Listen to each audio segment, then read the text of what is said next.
Hi. I don't know if I can calm your nerves, because I'm having a shit week.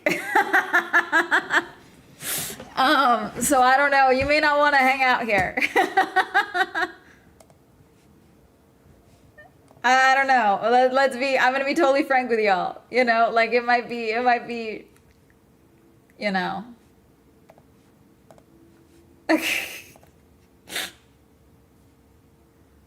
Hello, twitching. Hi, Alexandra.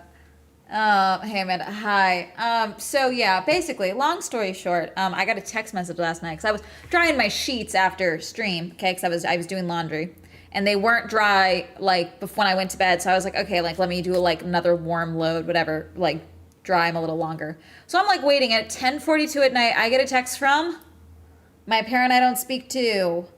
Not a text, a WhatsApp message. Why? Because she assumed that she was blocked on texting because I don't reply. So she what? Found a different platform and messaged me there. Oh, and she knew about my Japan trip. Despite being blocked on everything. So someone told her. So yeah. So I replied and I was like, because the message was crazy. You know what? Fuck it. I'm reading it to you. You guys, here's some worms. Here's some worms. I've already talked to my therapist. She's blocked now. Hello, my dear. Hope your trip was a success. When you have some time to tell me what all I have done to you, this is for you only to hear the truth, Amanda. I am going every day wanting you to get satisfaction from all I have done. I love you with all my heart. And then she signed it, her name. So I said 10:42 at night is crazy. I normally don't reply, but I was pissed off that she messaged me on WhatsApp. I don't use WhatsApp for funsies. Very few people use that. It's for travel, international people, okay, and emergencies. That's it when I'm traveling, okay? I use it for work because I have a lot of friends that are international. They don't like using, texting, whatever, okay? They prefer WhatsApp. It's easier, okay? And that's it. So, and again, I've never added her, so she just checked, and I was irritated, okay? And that's called alcohol brain. That's not AI. That's alcohol brain. That's what that does. Don't drink to excess in adulthood, because it can give you wet brain, which literally causes a shrinking of the brain. So this is normal communication to her now. That's a normal text message. She thinks that's a rational thought. And so I said I was like, I'm done. I'm not explaining anything to you. It's been over a decade since I left. I'm not doing this. During an ad break. Okay, let me pause. There's an ad. On Twitch for good measure. Sorry to whoever owns that username, LMAO. No, you're good. There's several. She can't figure out Twitch. No, and what it was, because like I went to bed after blocking her because I was like, how many platforms do I need to block you on for you to get it through your head that I don't want to speak to you? Like, how clear do I need to make it? The end. I have a good life, Amanda, do you really not want to talk about this? Why? ? Please, I really want you in my life to be there with all your heart. I am a very proud, sober parent. I miss you terribly. I thought you were still in Japan. Sorry about the timing. There's emojis in there. And I said, would love to know who told you I was in Japan since you are blocked on all my socials. And then she did the typing and untyping thing. And I was like, I don't need to hear this. And I blocked her. And I went to bed. And then I woke up to a text message from her, my aunt, her former best friend, being like, I did not tell your mom you were in Japan. She found out from, my other aunt, and she saw a video on YouTube, it sounds like. So and then I pieced together what happened, because here's what happened. If you guys watched yesterday's video, in it, I discussed how I'm no contact with a parent, how I went no contact at 17, how my face froze from leaving an abusive home, okay? And how solo travel helped me heal a lot of that trauma that I needed to parse through about how this scary person was like just another person. This wasn't a boogeyman. This was just a person, you know? And I talked about that. That's why she messaged me. That's why. Because like actually like dealing with things and like healing what you've done to your children, that's one thing. But them talking about it, what she did to me, what happened, that's crossing a line. Me talking about what happened to me, that's not cool. Hey, how dare you tell people about the fucked up things I did to you? You know, so, which she's done several times, you know, if I've talked about the divorce in videos and she gets pissed.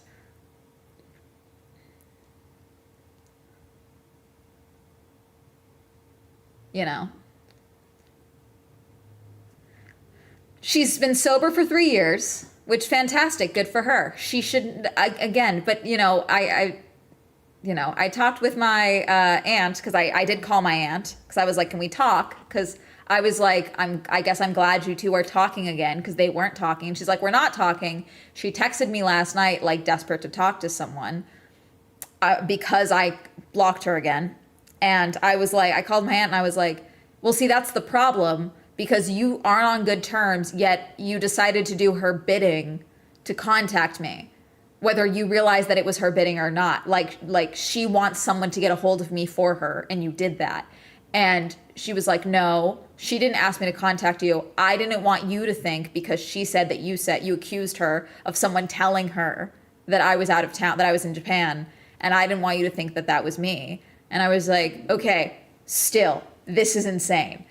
And she's like, oh, well, like you've mentioned like, oh, 6 months, soon, you'll talk to her. And I was like, I've told you all that because you guys won't leave me alone about having a talk with my mom since she's sober, like to my family. And I'm like, if you then turned around and gave her that time frame, that's on you. Because again, I've been very, don't contact me. And yet she keeps doing it. I'm irritated. Leave me alone. The end. She's sober. Great, cool. She's still not a good person. Otherwise, she would be listening to, don't contact Amanda. You have told her that. I have told her that. My father has told her that. Other family has told her that. My brother, who is in contact with her, don't talk to Amanda. She doesn't want to talk to you. And what does she do? Every 2 months, for the last year at least, she sends me reels. She like screenshots, she takes a link from a reel and she texts it to me. Thinking of you. And it's usually like a reel about like mothers and daughters need each other. Like it's usually like some AI video or like a song from Jelly Roll. Like it's something like that. It's like, I'm sorry, is that respecting a boundary? I don't think so. Don't contact, that looks like contact. If we had a restraining order, you'd be in violation. Like, leave me alone. Leave me alone. I'm glad she's sober. Great. Fantastic. I'm glad she has a job. I'm glad she's working. Fantastic. I hope one day, if my brother gets married, we are able to sit in the same reception room. That'd be great. She's not coming to my wedding. She's never going to be around my kids. Like, it's not a thing that's going to happen. I don't want her meeting Hermes. Like this, no. Like, it's so much, like, that's the thing too. Because, like, everyone loves, she's in the program, okay, which exactly, my aunt said, oh, I think she wants to send you like an amends letter and accountability letter. And I was like, okay, well, you also just told me that the reason she wants me to tell her everything that I've done, that she's done to me, is because she doesn't remember everything because she was drunk. So I'm sorry, does she want an itemized list so she can apologize for it, like in an itemized fashion to show to her sponsor to get like the gold check? Is that what she wants? Because that's not about me then. Then go fuck yourself. Like, stay away from me. Like, that's not apology. That's not accountability. That's let me tick a box because you're telling me she doesn't remember it. Like, what are we talking about? Like, and some of the things that she claims not to remember were when she was sober, since being sober in the last 3 years. So I'm just like, whatever. Again, leave me alone. My life is good. I don't want to hear about her. Don't tell her about me. Leave me alone.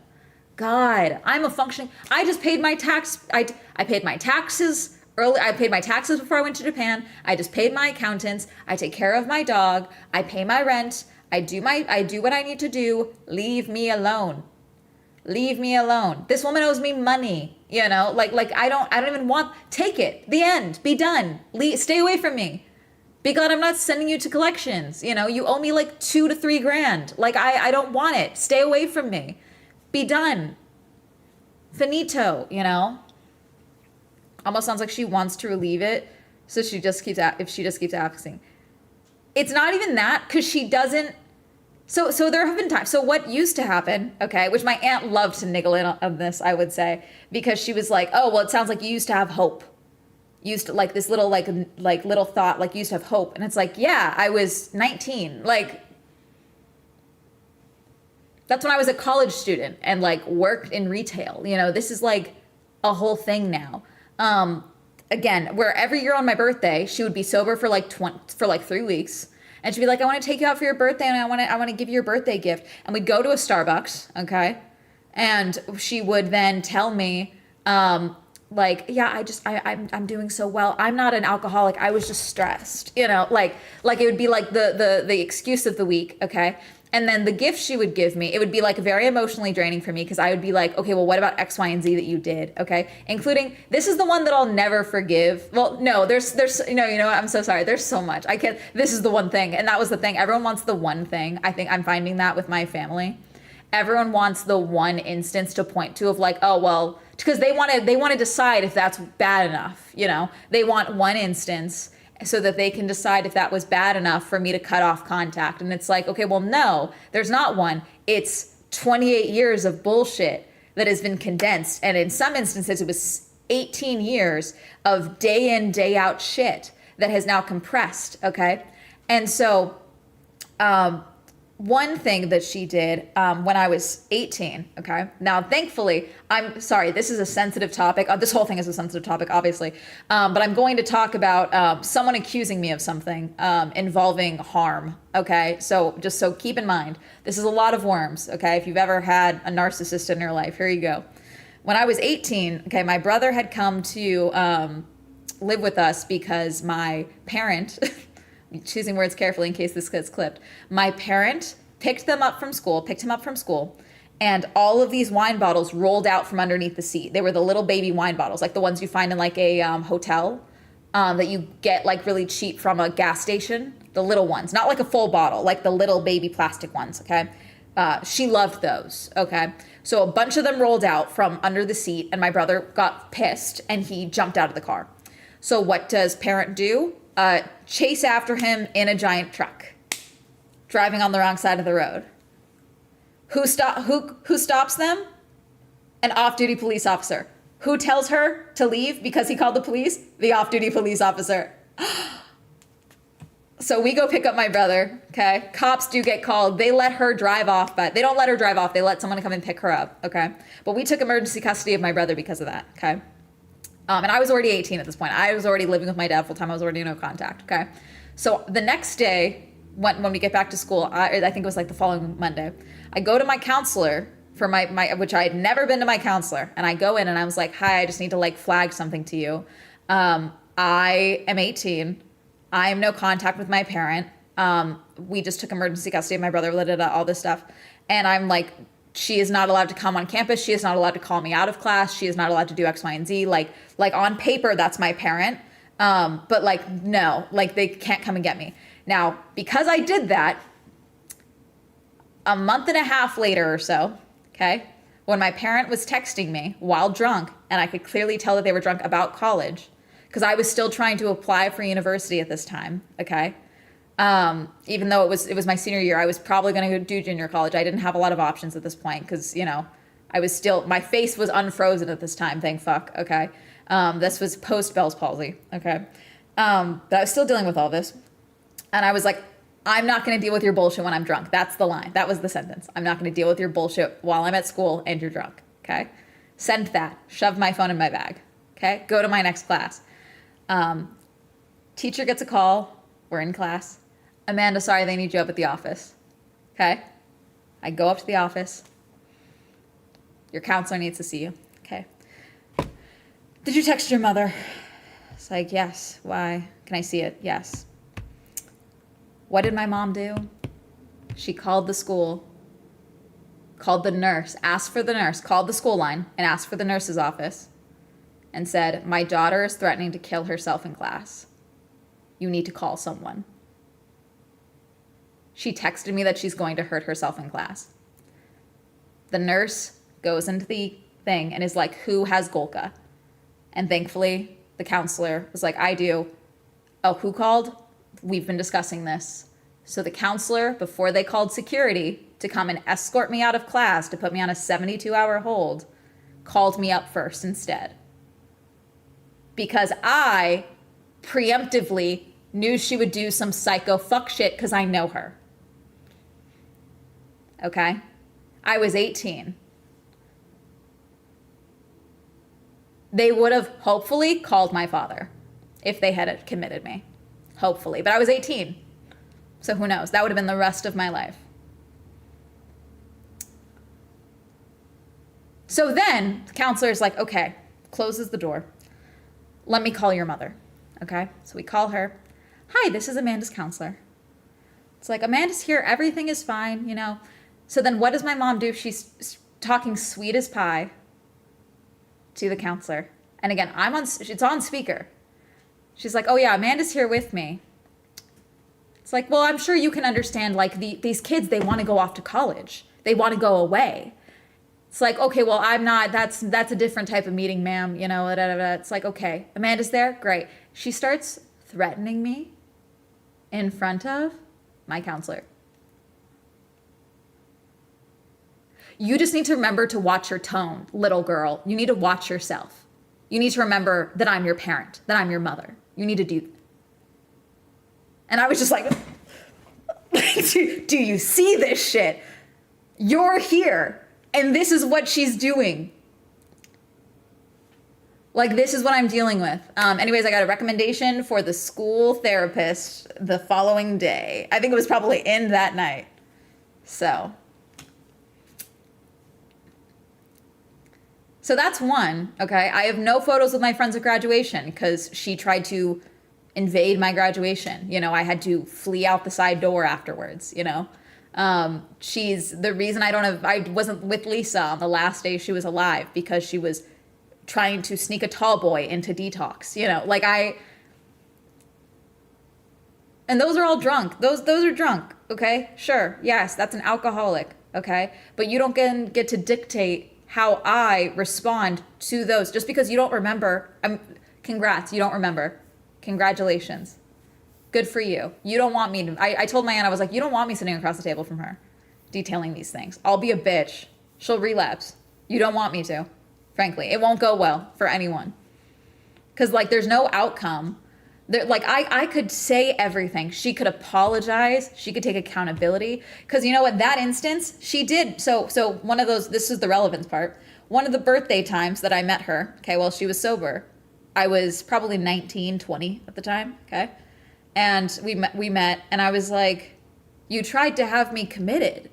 And I reiterated what happened. She's like, that's not what happened. I was like, it is. They told me, they had me speak to them. They did all this stuff. They had me speak to the nurse. I'll call the school right now. I'll talk to the nurse right now. I know the nurse. I'll talk to her because she knows everyone suddenly. Okay. It's like, that's not what happened. You're lying. That's not what happened. They lied to you. You know, it's like, okay, well, no, because why would a school make that up? Why, what are we talking about? So it's like, that was her sober. So it's like, I know how all this is going to go. She's either going to be like, that's not how it went. And it's like, okay, well, you don't remember it, but now you're dictating the reality. What are we talking about? What are we talking about? He's right there. Yeah, she's I don't want this woman in my life. And again, the reason my aunt is not speaking to her is because there's financial bullshit. There's financial shenanigans. They went in on a loan together, which I would have told my aunt, that's fucking stupid. Why would you do that? And my parent fucked it all up. Because of course, that happens. Because she's still in recovery. So they're not speaking right now. Like, this is, and again, this woman owes me money. Like, they've asked me for money since. Like, no, I've been clear. I'm done. You know? But but Amanda has it all together. Amanda's doing so good. So she'll stick it out, you know? Go fuck yourselves, actually. Everyone. Everyone. I'm in therapy. I've done my work. I'm in therapy, you know? I'm not in the religious, pocket. Not everyone deserves forgiveness, okay? I'm giving you grace by not speaking to you because I will be a huge bitch. Take the win. Oh, my daughter who I abused and gave lifelong trauma, like that's the person that I brought into this world and was supposed to protect with everything that I am. That person doesn't want to speak to me because of what I did to them. God, that's a blessing. Really, I would take it as a blessing because it won't be polite. I won't be forgiving. Like you don't want to meet me. You don't want to meet with me. Punished for being the eldest daughter who had to parent everyone. Now everyone wants you to forgive and forget. Shake my head. No, exactly. Like you parentified me at like 12. Like, I was next of kin at like 15. Like I don't like, no. On the beginning of attempt number 2 of no contact with my parents, and like yesterday, the similarities with your situation are helping solidify the choice. So thank you for sharing about all this. Like I didn't even bring this up, but my aunt did, because I explained like the fact that my parent has been actively like, again, finding what really the WhatsApp of it all really pissed me off, because again, they're not blocked. My parents not blocked on texting. They can text me and call me right now. Will I answer? No. But they're not blocked. But they assumed, because I'm not replying, that they're blocked. So what do? Find another avenue to try and contact me. So how am I not supposed to see that as someone actively stepping over a boundary? And the phrase my aunt used was digital stalking, like you're stalking Amanda. Because she's posted photos of me when I was 14. That's how I found out one of the most recent TikTok pages was her, because it was like it was a new screen name, and I was like, this comment style was like a little too familiar. And I was like, it's fucking her, isn't it? And then sure enough, I checked the page and there's photos of me from when I was 14 that she had posted on TikTok. And I was like, you realize, to my aunt, I was like, you realize there's creeps that would love to get photos of me when I was 14? I can't have that being posted publicly. That's insane. That's crazy. And again, the commenting, looking for attention, no, stop. This is insane. I block you so you make another 3 accounts to try and follow me again. That's stalker shit. But because it's my parent, I'm not supposed to say that that's fucking weird. My half-brother also had major issues and his brain has never worked right. I'd burn in hell first before anything. Before starting anything business related with him, and he's 20 years older than me. By the time I was 21, I knew not to have anything to do with him. Is your mom the youngest daughter? She is. And like that's the thing, it's like my aunt kept being like, because my aunt is not related to my mom. My aunt's, it's like that lifelong best friend, which is like, that's where I try and give her grace as well, because I'm like, you're mourning someone, like you're remembering someone that you grew up with, I'm remembering someone that as they are now. Like I've known this person with the alcoholism. The alcoholism is just one pocket of time that she's known my mother, So it's like, that's one thing, there's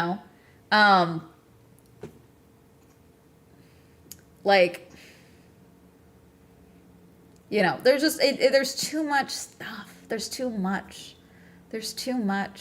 I can't do it. It compounds, And again, as I said, I'm not coddling grown adults. This woman is 58 years old. Okay? And it's like, I explained, I was like, because the line is always, you'll understand when you're older. You'll understand when you're older. Even when I snapped growing up, whatever. It's like, oh, you'll understand when you're older. You'll understand why I've had to drink when you're older. No, I don't. I understand you less. I am now the age that she was when she got pregnant with me. And even the thought process of doing what you did to me to someone else's kid does not cross my mind. I have the same risk. I have an 80% chance of developing alcoholism. So what do? I don't drink. She thought she was smarter than that and better than that and wouldn't get sucked into alcohol, which is part of the fucking problem. That entitlement is present, unfortunately, in a lot of addicts that come from a family of addicts. They think they're above the program and that they're different. And that's the reality is that you're not. Genetics exist. You know? Who believes in grace? I also believe that being shown grace does not mean absolutely no consequences. It means not being eternally screwed, things not being as bad for you as they'd be. She might be sober, but her mind's gone. That makes so much sense. Mine is too. Yeah, that makes sense. You know? It's like, because my aunt is like, oh, well, the difference is that you're not an alcoholic. It's like, you're right, I'm not. Could be, but I'm not. You know?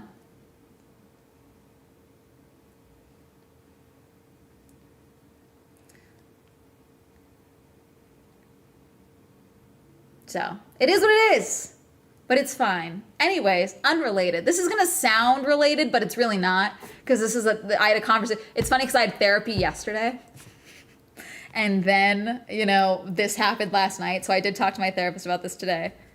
Ooh.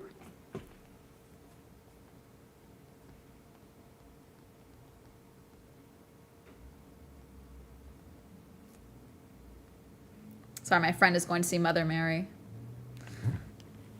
Fuck it, we balls, we always say. Yes, this is gonna sound related, but it's not. But basically, because I talked about how in my solo travel video, I was talking about how, you know, I'm not sure like what I want to do with who I am type of thing. And I'm like kind of like exploring, like when you're 28, you kind of start being like, what do I want to do? Do I want to be stuck here? That type of thing. So I'm thinking about, because I have till October for my lease, okay?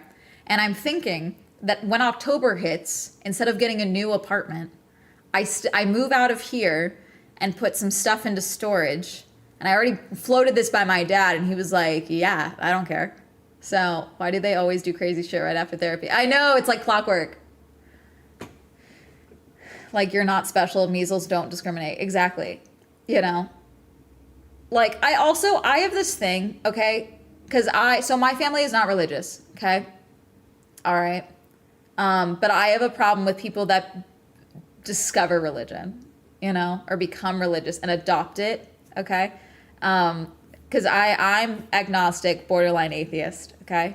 And especially growing up, religion was always used as punishment, okay?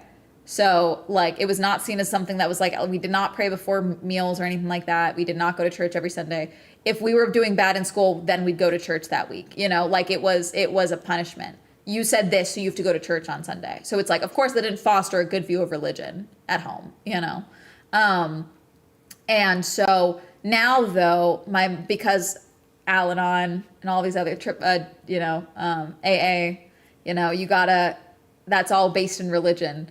And so now everything is religion, you know? Like the birthday cards that I got this year, she sent me a prayer card. And about, God, do I have my birthday cards from her? Hold on. Wait, let me go see. Hold on. Do you want to read these? Wait, let's see. Do I have them? Let's see.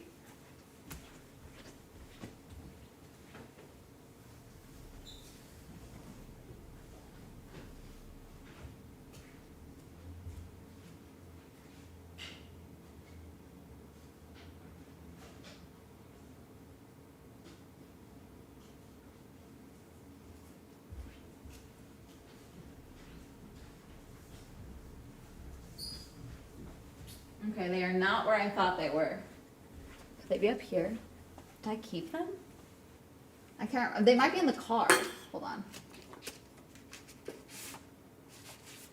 Let's see.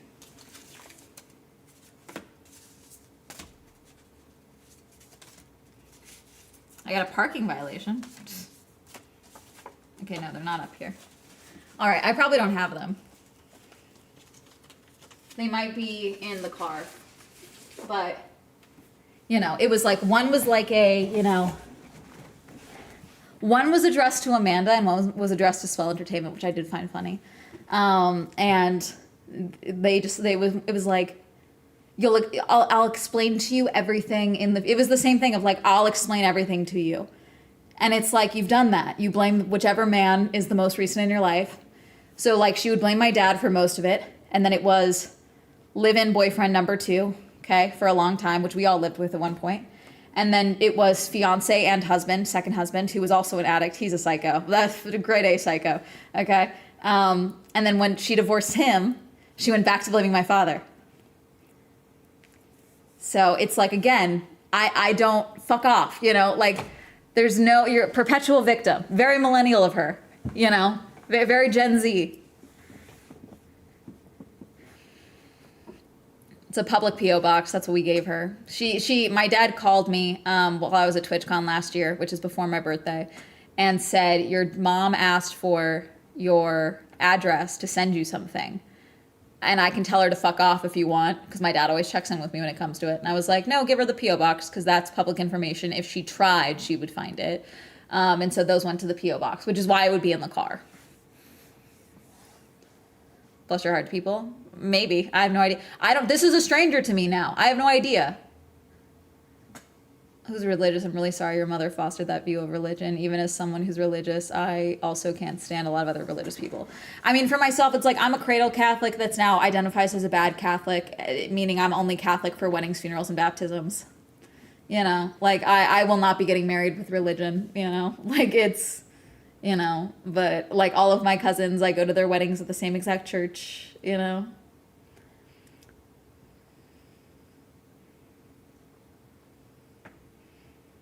Oh, everyone but herself. Yeah, of course. Makes sense. Yeah, you know, and again, she wasn't an alcoholic. She was stressed. That's the line that I heard a lot. It's like, I'm not an alcoholic. I was just stressed and I used alcohol to cope. It's like, yeah, that sounds like an alcoholic. Cut out toxicity. Yeah, so it is what it is. But yeah, that was that. What the fuck was I talking about? Anyways, so I floated the idea of with my dad. I was like, hey, because I was talking about this with my therapist. I was like, yeah, you know, I can, with my content, I really can be pretty nomadic. The thing is Hermes. And I was like, but I feel like my dad would let me borrow the van. So my dad has the van, which was Lisa's van that she had converted. And then obviously went to my dad. So what I'm thinking about possibly doing, because my therapist is like, you do better with structure. So I think 3 months is a good time. I'm thinking of doing a rent sabbatical, if you will. Okay.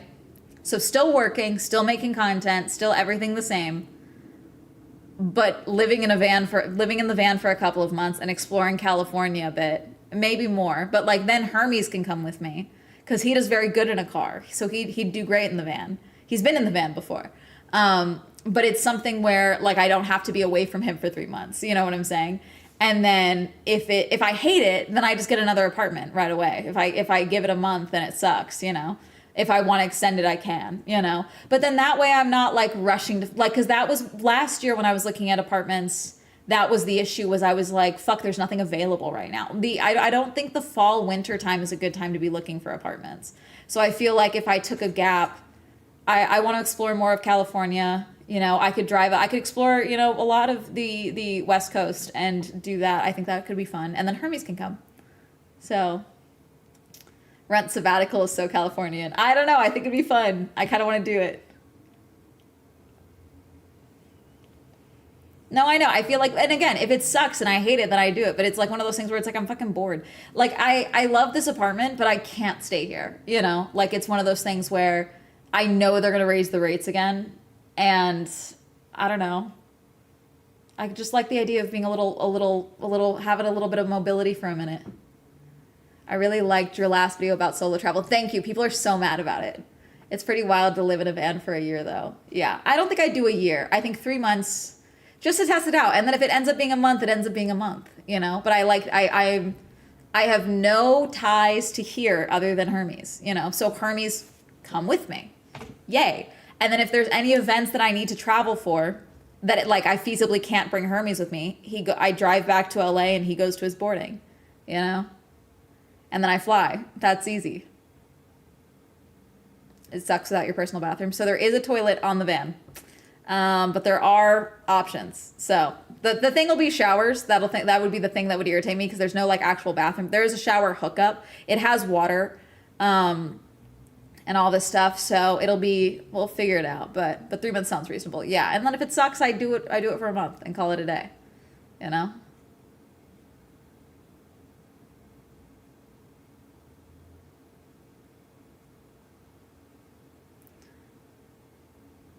I liked your solo travel vlog. It's pretty crazy because I'm a girl around the same age and planning a 3-week solo trip to Japan. Amazing.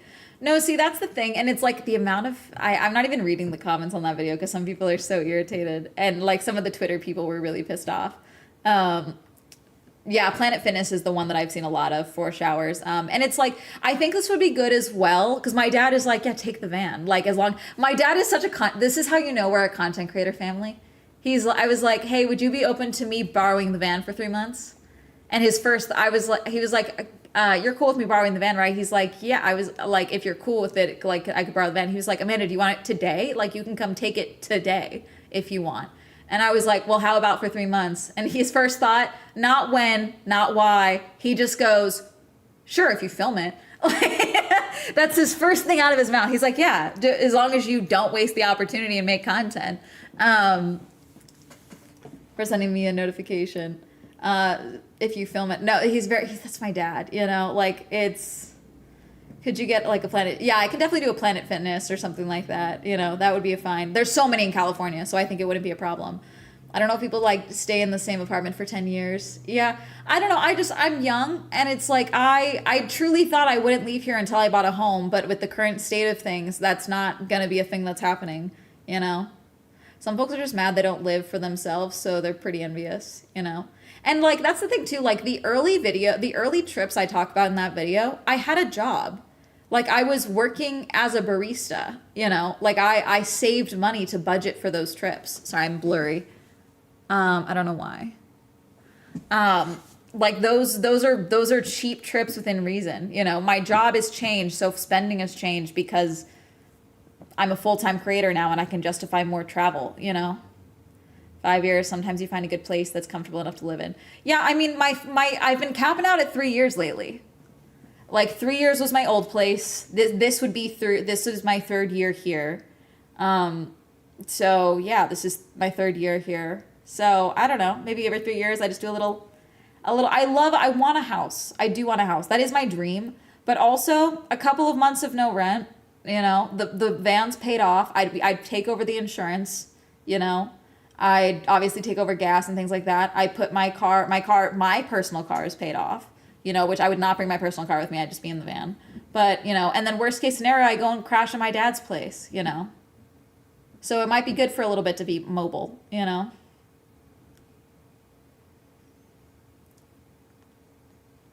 All the girls I know who solo travel come back healed, and all the guys who do it come back enlightened in the worst ways. And that I talked about that a little bit. I was like, but I do think that it does sometimes make you think of other people differently, you know? And some guys need that. Like I heard our house like doubled in value in the past few years. Like what? No, that's fake. The house is not worth what these idiots are paying or saying. Yeah. Check off national parks. I know, that's what I'm thinking. I could check off national parks. I want to check off national parks.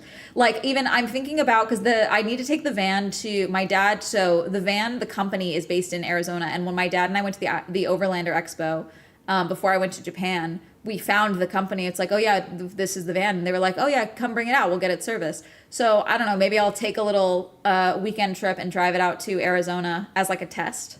Because I have only driven the van once or twice. And it's like, it is doable, but it's big. You know, I am 5'2". So it'll be good to be like, actually get any adjustments and things like that checked out. But get the tank all sorted out and things like that. Any thoughts of live streaming while I'm there? So the thought would be, I'd probably get Starlink for the van. Get it all hooked up. So that I can still do my content purposes. Because there are people that do live stream and game and things like that from traveling, you know. So it's not an Overlander van. It's like a, God, do we have a photo of it? I don't think so. It's not an Overlander van. It was just at the Overlander Expo had a lot of converted vans. Okay, hang on.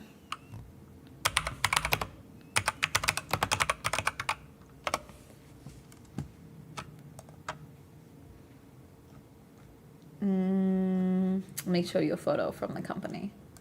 So Boho Camper Vans is who did it. So it's like, hang on, let me show you. Gallery. Hang on, they have a gallery.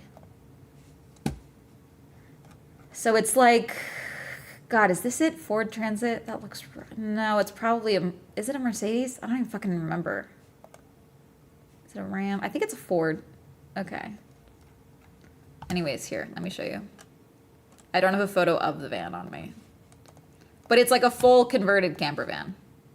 So this is Boho Vans. This is, I'm fairly certain who made it. So it's like this middle one here. It's like this. It's white. It's nondescript. I don't mind showing you guys this because it's not, I think this is it. Is this it? Is it a Ram? This looks right, but it's white. But like this is kind of the setup, basically. It's got 2 benches. This pulls out. Low key, I wonder if my dad would be cool with me adding a mount here for one of my screens. And then I turn one of these benches into like a setup. This pulls out into a desk. And it's got a little kitchen. I think the toilet's hidden under here. But it's got a full bed in the back. I don't think we have the microwave up here. I think it's just storage. And I don't think this is a dishwasher. There's no dishwasher in there. But it's got like a little fridge. No, it doesn't need to be converted, which is why I like this, because this isn't my dream setup, obviously, but it's something that would function for a little bit. And if I hate it, then I come home, you know, like then I get a new place. Yeah, but it's functional. That's the point, you know. Yeah, you can add seats. These are taken out in the van, but let's see. Oops, come on, let me out. So yeah, here's it. You can convert it into another bed if you really, really want to. But oh yeah, they have it set up so this is set up so it's an indoor shower. The shower, that's what this is here. So this is, you can make a pop top and make it an indoor shower. That's not what it is on the van. It's just the shower hookup in the back, like in the thing. Yeah, like back here they have it hooked up so it's like you can do the shower back here, which, yeah, but I like the storage space down here so I could keep stuff down here if need be. Test run first. Seen the vans where the bed comes down from the ceiling? That's cool. It is. That's wild. Well, that's what I'm saying. I'm saying I'd probably volunteer to my dad. I told my dad, he was like, oh, if you drive it out to Arizona. So what I might do first is, you know, take Hermes to boarding for a couple of days and take it out to get serviced in Arizona and drive it out there, because that's like 8 hours. And see, you know, do that way, you know, to drive it, or as a normal license. Normal license works. These are still like, you know, but I can check. I mean, I got my new license, you know, I got one of my credit cards, by the way, got sent over, my Carrot card, which is a bummer because the version I got is white and my old card was rainbow. It was super gay. I loved it. So, but I now have a card. So if I need to go do something, I have an option. It's my charge card. Reminder to meet. Okay, so Sparkly, this would be like October-ish is when I would do this. I have not said anything to Colleen. This is also super early days. Nothing is decided. Who knows? That's 6 months down the line. We could have another pandemic by then. Who fucking knows? We could have a nuclear holocaust by then. We don't know. We have no idea. Who knows? Things are changing by the minute. Who knows? This is just a maybe. This is a 2-day expectation. The nice thing about being from the West Coast is there's a million free camping spots. Yeah. I'll just put a reminder to ask late August, LOL. There you go. Don't jinx us, you know. But see, even there, see how they have a hose set up here? Like, it's kind of like that. And this is not what the van looks like, so I don't mind showing you these photos. But yeah, there's storage and stuff in the back. Got hookups. It's got electricity. So it'd be nice. And here's it in the snow. So. And again, I do that test. If it sucks, it sucks, you know?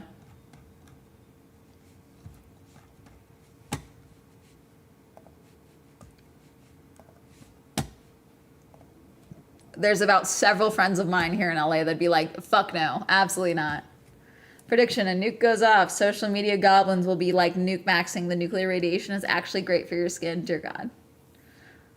Is soft launching her new YouTube channel about spooky camping experiences. Yeah. Swell shenanigans. There we go. Instead of swell shenanigans, it's swell shenanigans. We could have World War III. Maybe, who knows? I know. Imagine how much writing would get done in a van. I know. Think of how much writing could get done. You know, my book about going solo while I'm literally solo in a van with my dog. Like, think about those chapters, Sparkly. Think of the That's how I'm gonna pitch it to my manager chat. I'll be like, think of how much writing. Like 3 months, frankly, nothing in the social media world. Nothing. Like that's a visa to Japan. That's a travel visa. Oh, Ellie. Yeah. No, I adore Ellie. Girly Pop goes, I could never do van life only because I know my cats. Hermes is good with cars, which is why I think it'd be fine. And it's like I just get him like a good new. I'd probably get him a new dog bed and get him used to that, and then just have. He's not even up here. He's like I'm like he can hear me. Claiming the radiation was good for your health. Of course they did. These people are basically parodies of themselves at this point. 3 months is at least half a book. And Hermes would have so many new things to sniff. Yes. So, I don't know. It's a something I'm thinking about floating as a concept. So, yeah. But it was funny to call my dad and like complain about my parent I don't speak to, and then be like, hypothetically, would you let me borrow the van? He's like, do you want it today? I'll give you the keys right now. Like,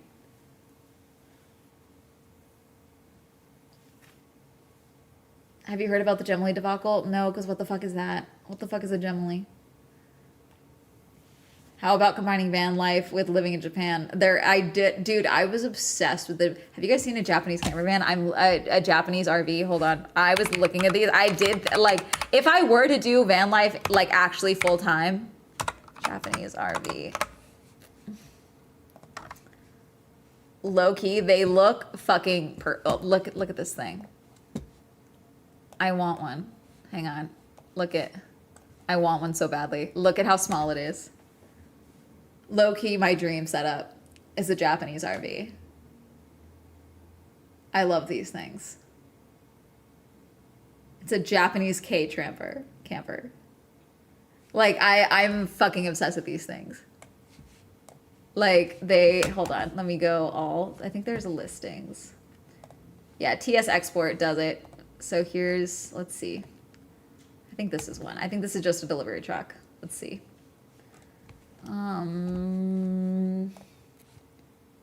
Let's see. This is 3 million yen, but like these are, sometimes they only show the outside. Let's see, show the inside. Are we only showing the outside? Oh no, there we go. Some hookups. It'd be drive on the right, but you know. Show me the inside. Come on. The microwave, the clothes sink, all the hookups. Look at it. It's so little. The storage. A fridge. Little baby fridge.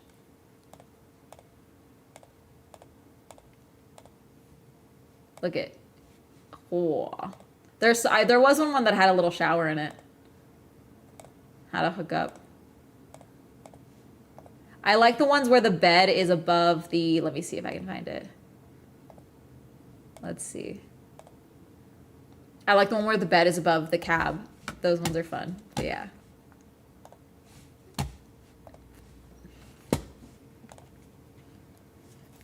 $80s for 40K, lol. Yeah.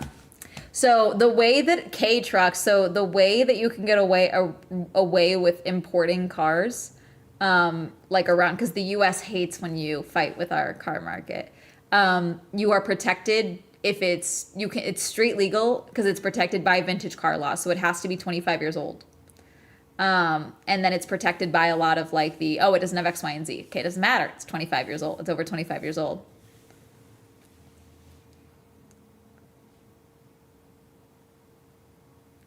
Genuinely would be such a cute collection. I'm adding this to my notes. I saw a K-Truck in my own town last week. I want a K-Truck so bad. But I don't want one until I have a home. But I can't have home in this market. I don't know, maybe I start driving and I realize that I really fucking love a different state, you know? Who knows?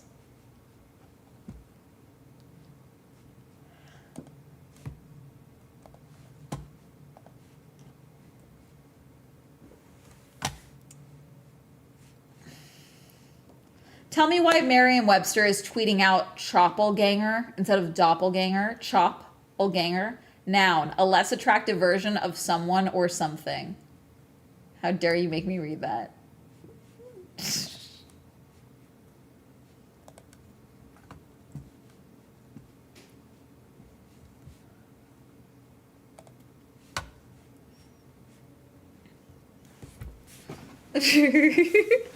I'm sorry.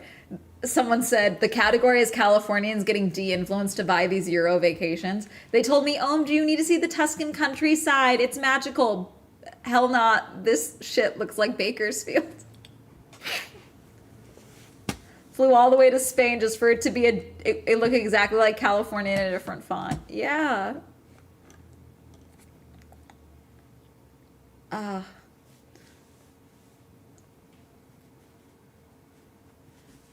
Oh, and we were only going to get newer gold cars. The U.S. car makers, the Orange Man, was bragging about bidding 100% tariff on Chinese vehicles, which are super affordable and amazing. Literally bragging limits us from us great things. Yep, he hates us. And we are only going to get newer old cars. Yep.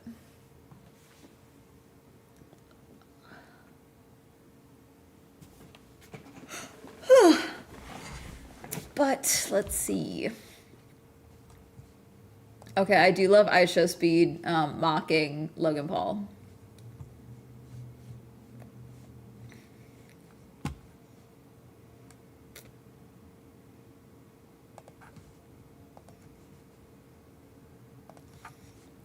You don't know shit about One Piece because Logan Paul bought some early chapters of One Piece. Because Logan Paul doesn't actually collect things, he just hoards things because he thinks there's a perceived value to it. For like that's why he was collecting Pokemon cards. Like they're not actually collecting, he's only collecting it for the value and not because he has any like some people there are collectors that collect things for value, but like a lot of them it's like they already have an affinity to that thing, like Pokemon cards, like comic books, things like that. He's just doing that because he thinks it's going to make him money. So like he was bragging about buying chapter 190, second highest grade in existence, pop 3 of One Piece chapter 1, and then first canon appearance of Monkey D. Luffy. One Piece is the #1 selling manga in the world at 600 million plus copies sold. Dragon Ball chapter 1 9.2, highest grade in existence, pop 1, purchased for a record of $550,000. First appearance of Goku and Bulma. The manga journey has begun, is what he said. And Speed said, you don't know shit about One Piece. And he has 499,000 likes. Logan has 23,000 likes. Are on the decline too. Yeah, because he inflated the fucking market. Him and all these other fucks inflated the market.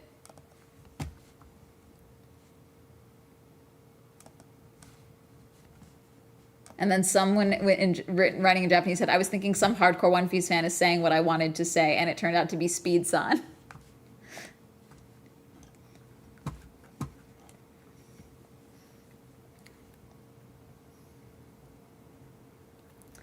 There was a mini, TCG convention at the mall I work at, and I saw a Pokemon card selling for $2K, and I had a One Piece card for $5K. Yep.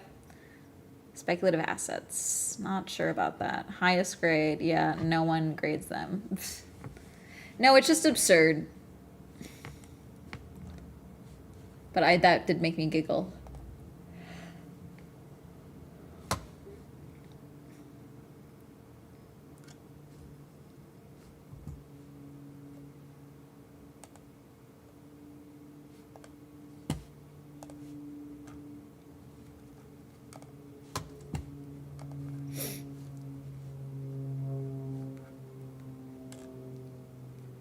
Let's see.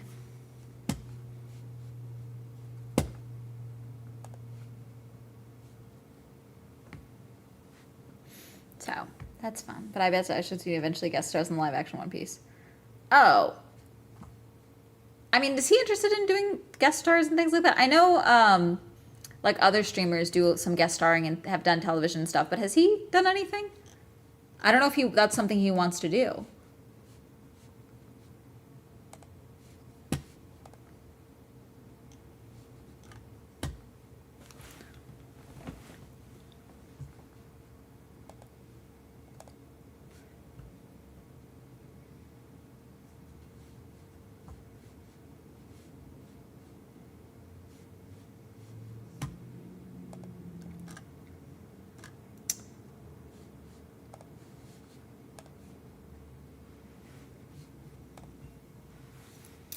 Yeah, so I'm guessing my sister said this is his second appearance in WWE. WrestleMania count? Yeah. Speed was at WrestleMania, right? Yeah. He low-key surprised me. Dude, Speed is one of those guys that like he's definitely like a goober, but like he is athletic as fuck. Like he does show speed. Like he is extremely athletic. And he does just like trying shit, you know?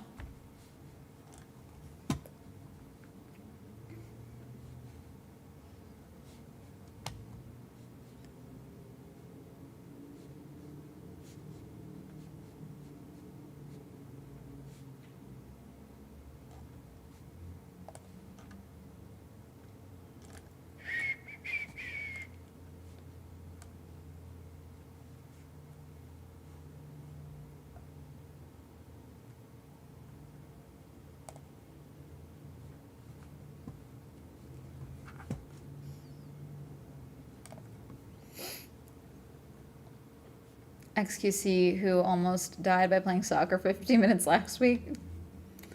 Fast, af, and athletic as fuck too. I'm glad he's realizing that. Looking at the K car, the Sombra is a really nice looking. Dude, they're fun. I love them. The trucks are fun. Let's see.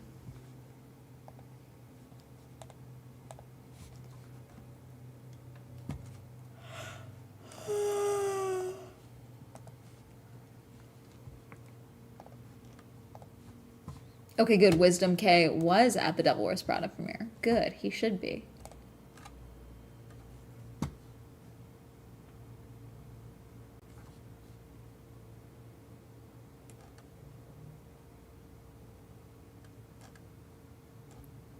Let's see. He was the goalkeeper. Motherfucking nearly passed out. No, see, that's the thing. You guys, hi, as a streamer, as a content creator, you have to be getting exercise. You have to be getting cardio in. You have to be trying, like, I get it. Not everyone is athletic, but like you have to be being healthy. You have to be jumping. You gotta be jumping. Bro's gotta be jumping. You know, you gotta get, you gotta be getting some activity in. I get it. It's really like advantageous to sit here for 8 hours, but you gotta get some squats in. You gotta be taking breaks, you know?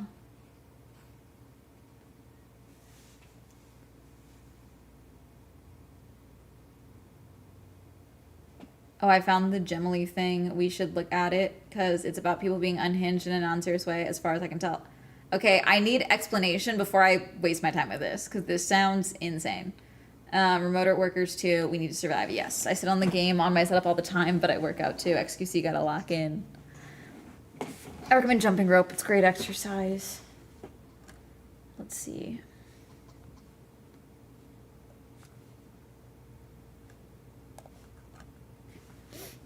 Let's see.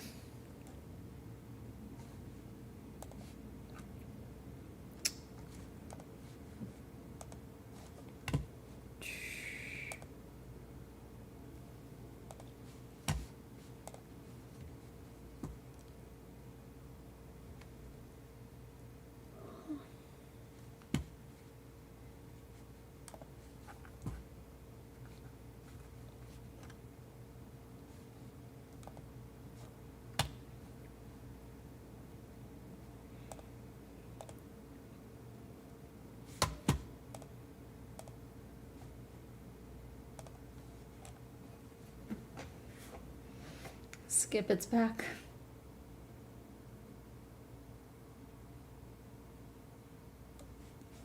Bridemaid Gemily named made wild. Okay. Gemily wedding rules.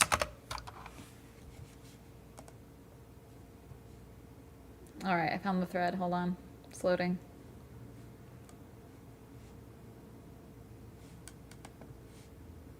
No, it's Jacob and Emily. I see. Is this it? Someone posted these pics from an engagement planning picnic. Is this it? I see it. Okay. On Reddit, asking if they should get out of being a bridesmaid, and the details are just too good. Hang on, let me zoom. I hate when they do that. Zoom.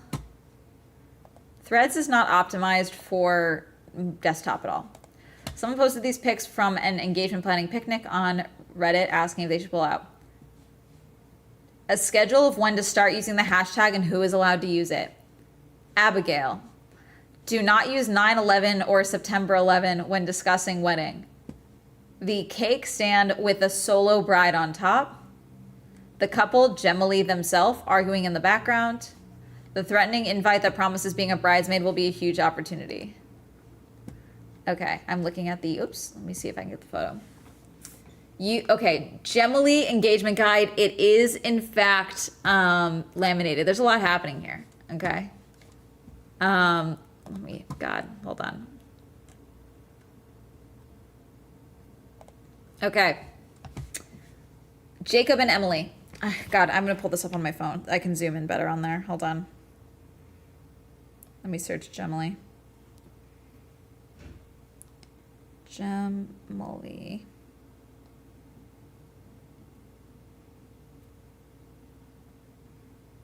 Okay. Feminine power is this first button. This is feminine power. Hashtag CE something. Rosé whisper. Oh no, these are the colors. These are the colors. This is a color guide. These are the oh my God, these are the fucking wedding colors. Holy shit, chat, these are the wedding colors. These are the colors of the wedding. This color is called feminine power. Rosé whisper. Kayak something. Kayak Rapids blue. Tranquil sky. I can't read that black one. And then Innocent pearl is the last one. Dues. 3 point. God, she put this right here, this little thing. That's the carat for the wedding. 3.20 carats. That's the way. I'm sorry, that's tacky as shit. Why would you put your carat size on? Okay. Dues, use hashtag Gemily, all media, the Gemily wedding. Use fonts Kavetica and something cute frog. Don'ts. Jamily or M-Cob, Emily and Jacob. Gemily's wedding. Engage with or write unsanctioned variations. Abigail, we are not speaking. Do not inform her, include her. No Abigail. Reveal timeline. Remember, let me post first, aka Emily posts initial content. Okay. So Emily posts first, or Emily posts initial content.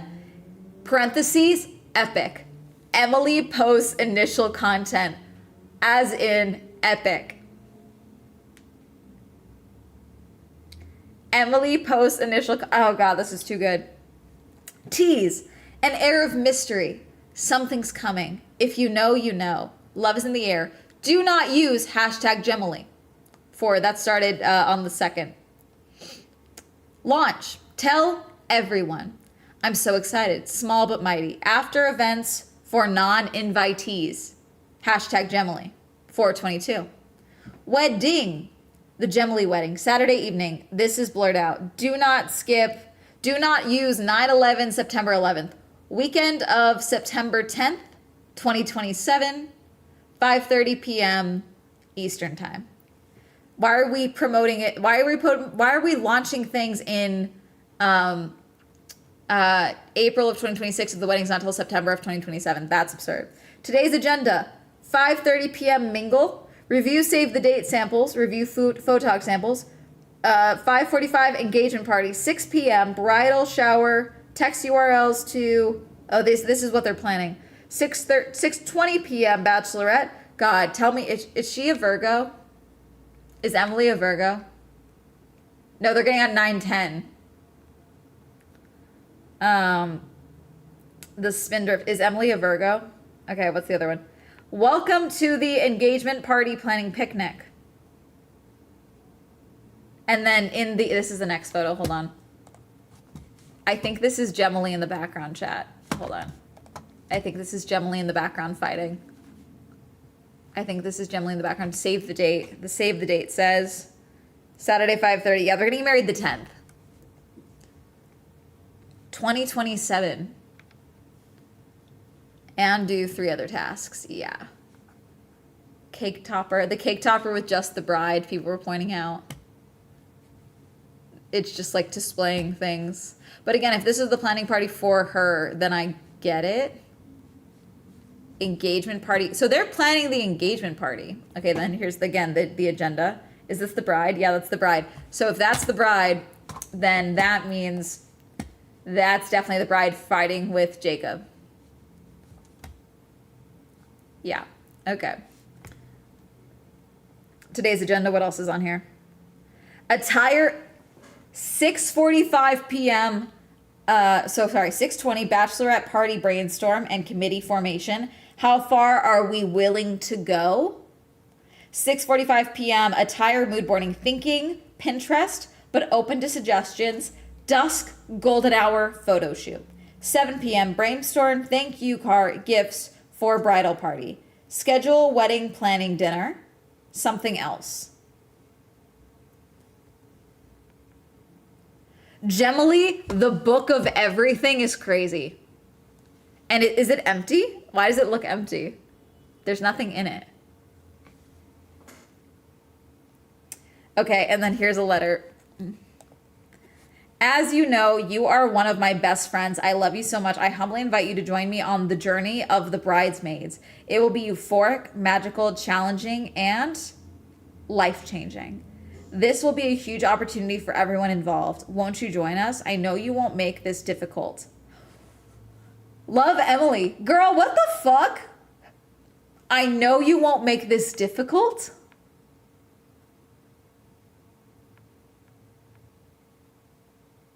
Girl, run.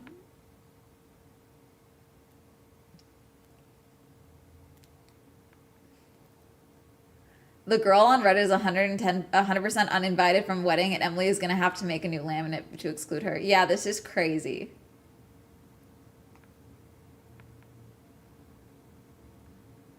Oh, God, this is fascinating. This is incredible. God, that's everything. Okay. How is your wedding a huge opportunity for me? Unless you're he has rich friends that are single. Like, what are we doing?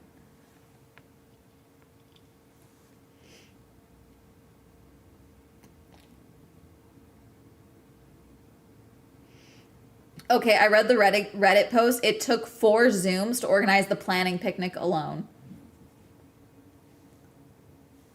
The 3.2 carat mention. See, the 3.2 carat mention for the ring. That 3.2 carat mention right there, that's enough for me. That's so tacky. I'm done. That's red flag number 1. Why do you need me to know how big your ring is? How many carats your ring is? That's crazy. Already, we're not going to be friends. That's tacky as shit. These meetings could have been emails. Do you think she put that so folks don't come in with nicer rings? Maybe. I'm assuming she thought it was like I do, so it was like the ring. It's so tacky though. Especially because you have a ring here. If you really wanted to put it somewhere, you put it here. Putting it here is fucking weird. To share it is tacky. Here is weird.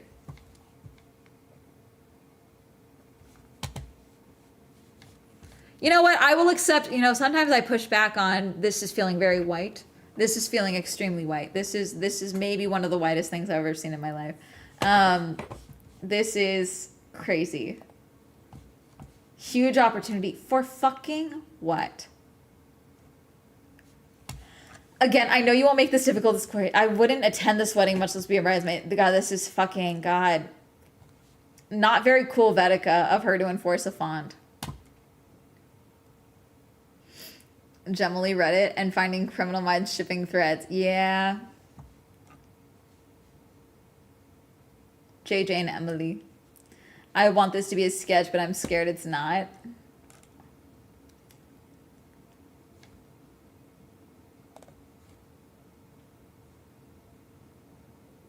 Hey guys. I'm not going to show you. Someone found their fucking Zola page. This says they're getting married on the 11th, though, not the 10th. Is this the right location? Hold on.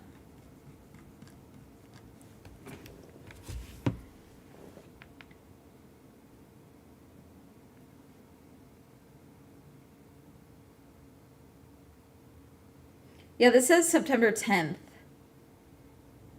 Whereas the website says 11th. But God, yeah, 2027.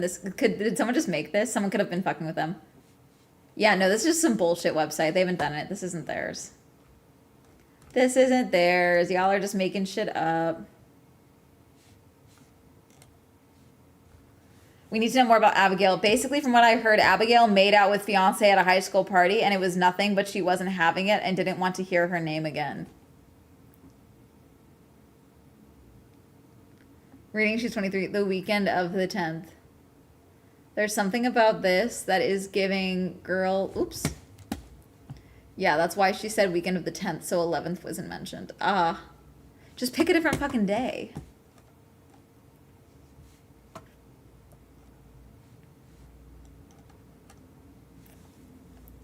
Graphic design is my passion. Cheers, Abigail, for escaping the drama. BRB, on my way to congratulate. Former wedding planner here. If there's a document for a picnic, you are not a bridesmaid, you are staff. Please clock out.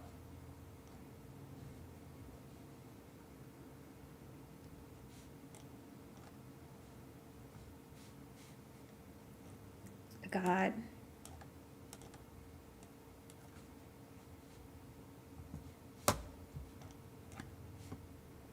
I'm fascinated. This is...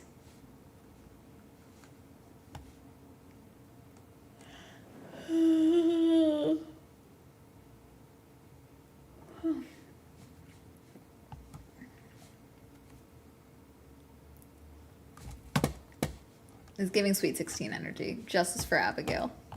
This is just absurd. It really is.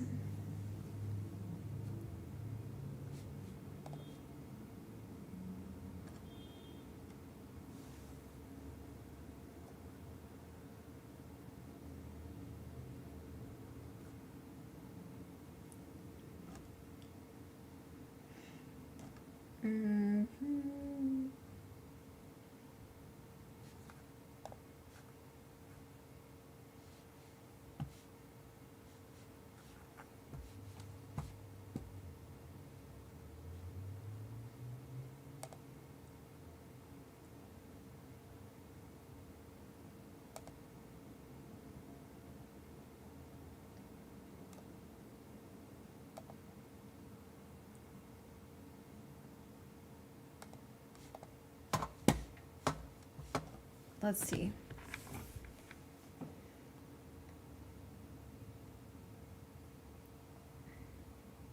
God, all of my notifications are just credit card account disconnected. It's like, well, yeah, I had to shut down the card.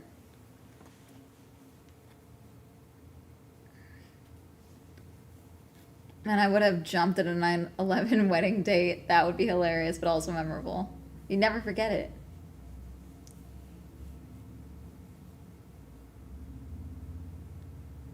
Also, she's 23. I'm willing to bet they are from some religious groups with pressure to get married young and pump out babies. Fun.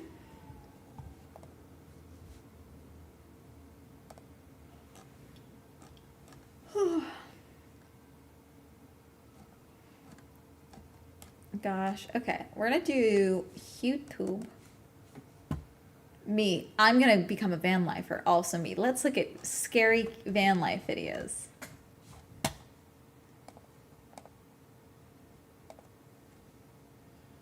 Just, I forgot my wedding date.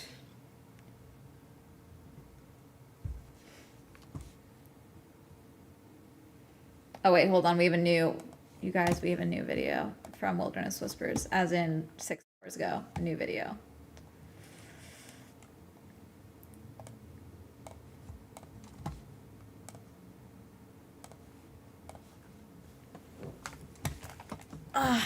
Oh wait, hang on, let me move this. I realized oops.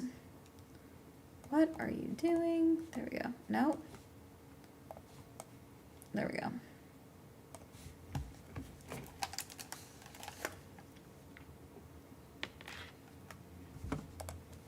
Monotone Adventures is a guy who loves riding bikes and fishing in western Pennsylvania and Maryland, and he created a channel to share videos he captures while out on his rides.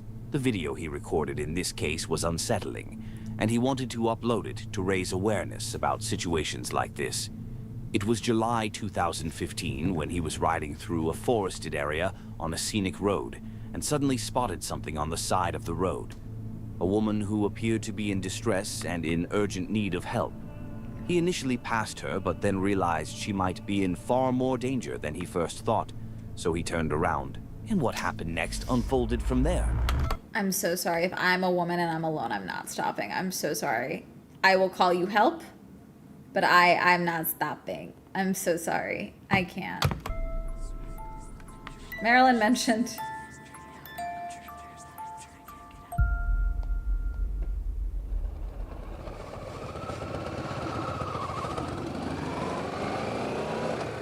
This is him turning around, yeah?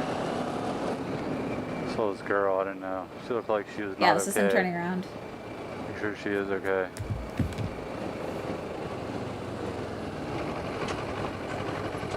Are you good? What's going on?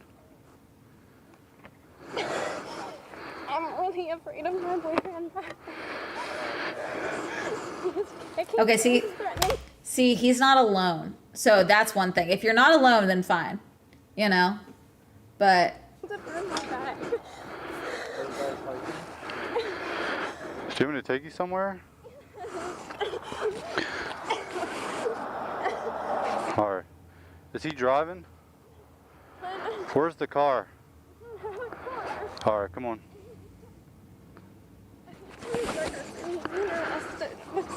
Okay. Where do you live? I live in Tennessee. Tennessee. Can I just...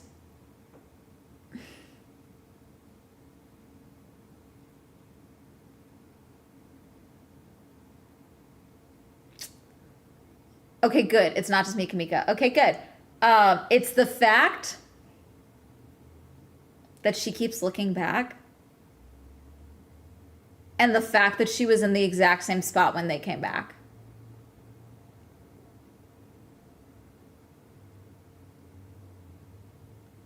I feel like you'd keep moving.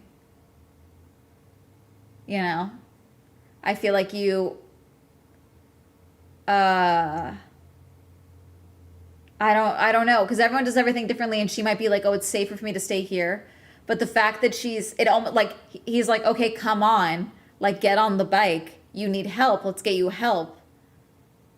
And she's still not moving, you know? It's giving setup. Yeah. We'll see. Let's see. God, I have a feeling. All right. I'll take you into town. Yeah, I just need to hotel or something. No, we're going to town. Here, put this on. Let's see. No, it's in my bag. My family lives in DC, so they're only 2 hours away. I'm so sorry. No, it's fine. Here.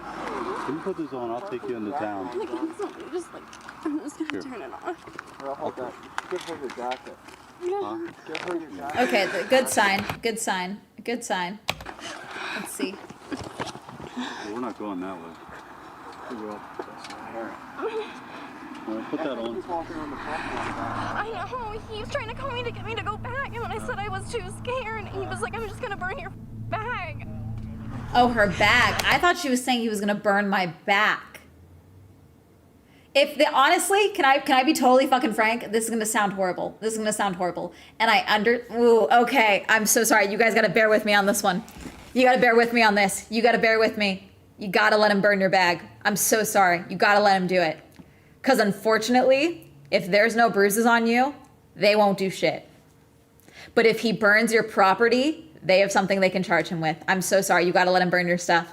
I know a lot of people are very much like, oh my gosh, those are my things. And I get it. Your wallet's in there, everything. You're going to be stranded. You got to get to safety. You got to get to. Goblin, why are we attacking the couch? What did it do to you? Sorry. And you got to let it. They can get him for destruction of personal property. They can get him for defacing of, if you have money, defacing US dollars. Like there's shit they can get them for if he burns. She said he was scaring her, which they would just tell her to leave. That's all they would tell her. You got to go stay somewhere else. But if he destroys your bag, then there's a charge there, you know? They'd get, Can you tell I was abused? You gotta let him go through with the threat. You can't go back. They're not gonna go get your fucking bag. I'm so sorry. You gotta go get help. The cops also, leave your bag. You gotta go to the police station. They'll go get your bag for you. Because if you call the cops, he has my bag. He was threatening to destroy it. I can't go back there. I'm scared. Cops go get your bag, and he's destroyed your bag while they're there. He'll be in cuffs immediately. You know, like that's something, you know, like not a robbery. No, I agree. I think she's genuinely in distress and was just freaking out. She seems young, you know, like, cause it's not, and when you're young and if this is your boyfriend, she's scared, but do I think she's going to go home? I don't know, you know, to get him on anything. Yeah. If they go to the police right now, and she's just like, I'm scared X, Y, and Z, they'll just tell you to stay away from him, unfortunately. But if he destroys her bag, they'll pick him up for that, you know? No, I know. I don't doubt that. I hear you. I agree. And she's living with the boyfriend. And it's like, yes, it is probably all of her items. She probably ran away from home, it sounds like. I'm from Tennessee. I'm with my boyfriend. I agree. Do I think he's going to destroy the bag? We have no idea. But in this instance, unfortunately, your life or the bag. Because a man that'll punch a wall is a man that'll kill you. I'm so sorry. And she said he was kicking things and punching things. He wasn't hurting her. But he was doing things. He will kill her. It's fine. Big enough? Go ahead. The woman was crying, explaining that she had run away from her boyfriend, who had become violent and was threatening her life. The biker quickly decided he couldn't just leave her there alone in the woods. Is that a bruise? No, it's a necklace. I thought there was a bruise on her collarbone. Especially knowing there was an aggressive partner Your life cannot, possibly still looking for her. So he gave her his helmet and planned to give her a ride to the nearest town, somewhere she could be safe. Call or the at police. least find a way to get home. Put this down around my waist. Around my waist. Sorry. No, she sounds terrified. Have you been on a bike before? No. Oh, okay. I won't say it. Yeah. Scoot back a tad. What's that back there? And again, if the bag, I hear you with like the bag thing, like she could be homeless. Yes, that could be everything. She's away from her family. She's not saying my stuff is there. She's saying my bag. So you're probably right. Everything that she owns is probably, or has with her, is probably in that bag. And thankfully she has a phone on her. She has something. He's trying to call her to get her back. And that's an even bigger reason to go to the police and have them go get it for her. She can't go back to that home because him having the bag is controlling her. You know? So again, that's her personal property. You can't hold that. If he's like, oh no, if I give you the bag, she won't come back. then that's another reason of, okay, well now you're withholding her personal belongings. Now that's theft, you know? We cross over into those territories. Yeah. Go back more. Okay, good. They're moving her.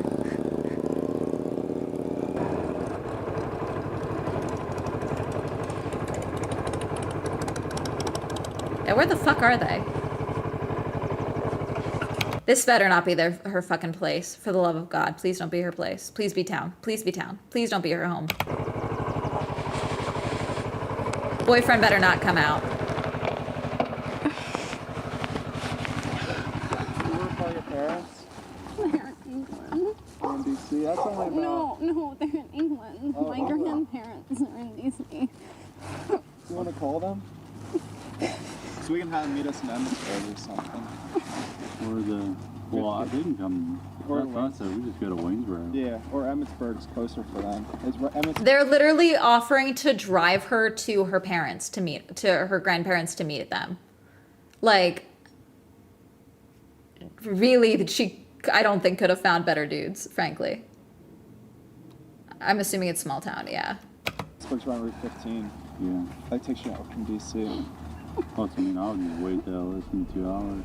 Yeah. Try to call them Do you want to try calling them? I tried to find out more details about what happened afterward, like whether the bikers stayed in touch with her. Wait, it said girl wanted to hike the trail alone, met a guy and fell in love. And then, wait.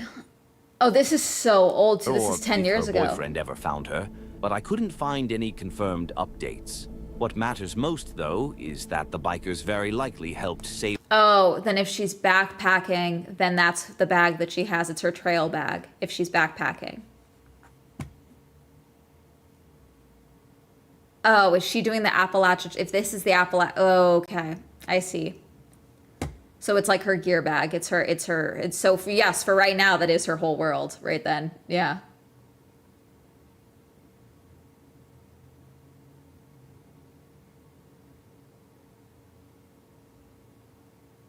Yeah, probably the AT.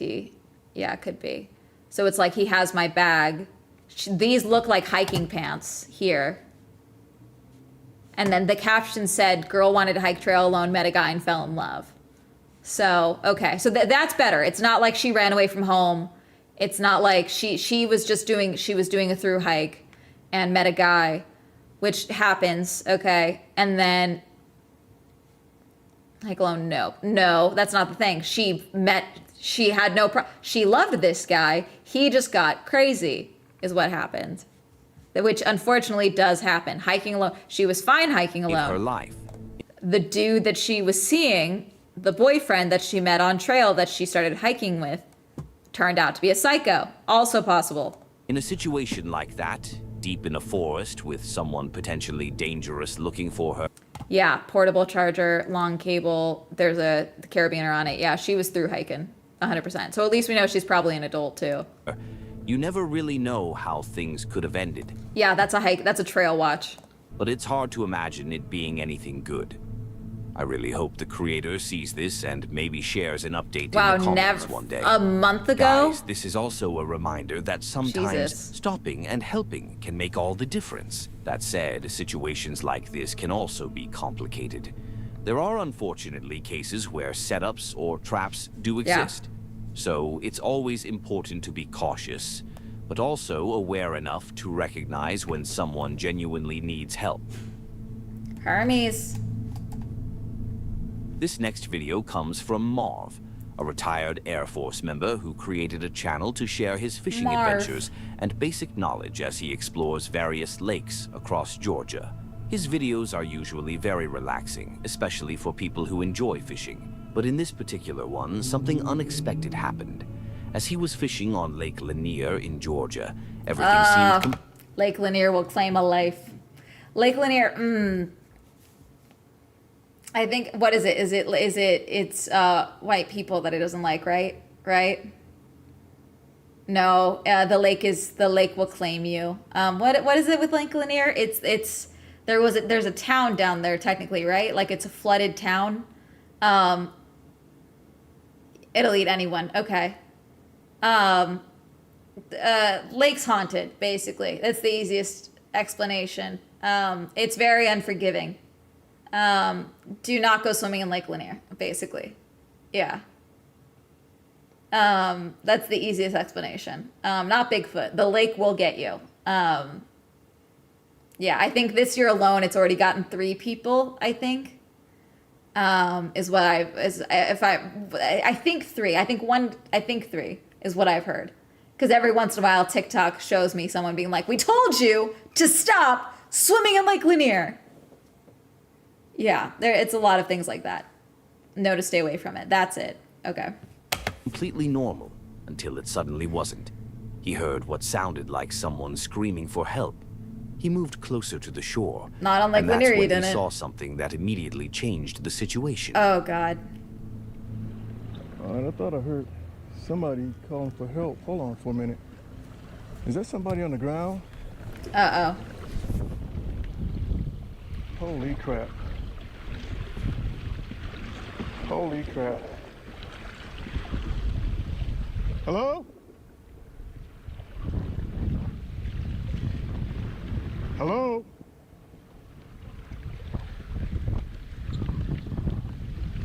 Where is it? This Hello? person here? Over here? Or there? I think we got somebody down, folks.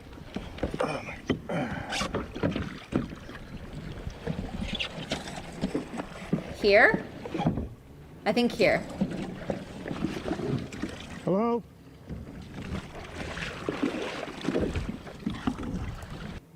Okay, is this the I'm pretending to be down so that you come and help me and then I steal your boat?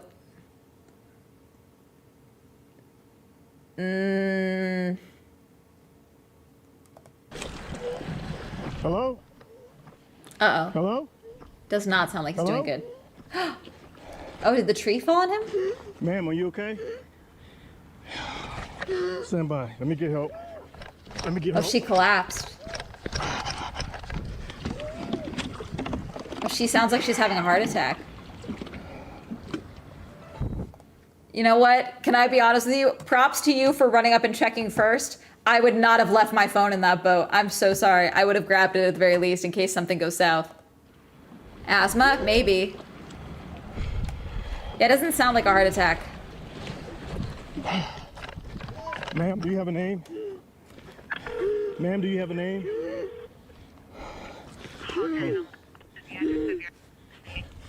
Hello, we got an emergency here. I am at the Clarks Bridge boat ramp.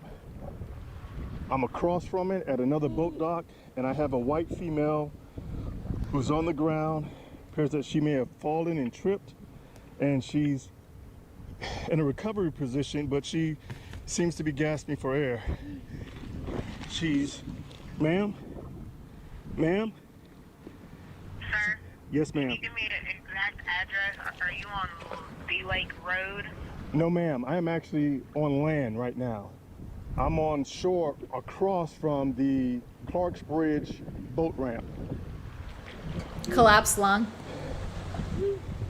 and I need EMS quickly. I don't see that she's bleeding or anything like that. She's kind of gasping for air.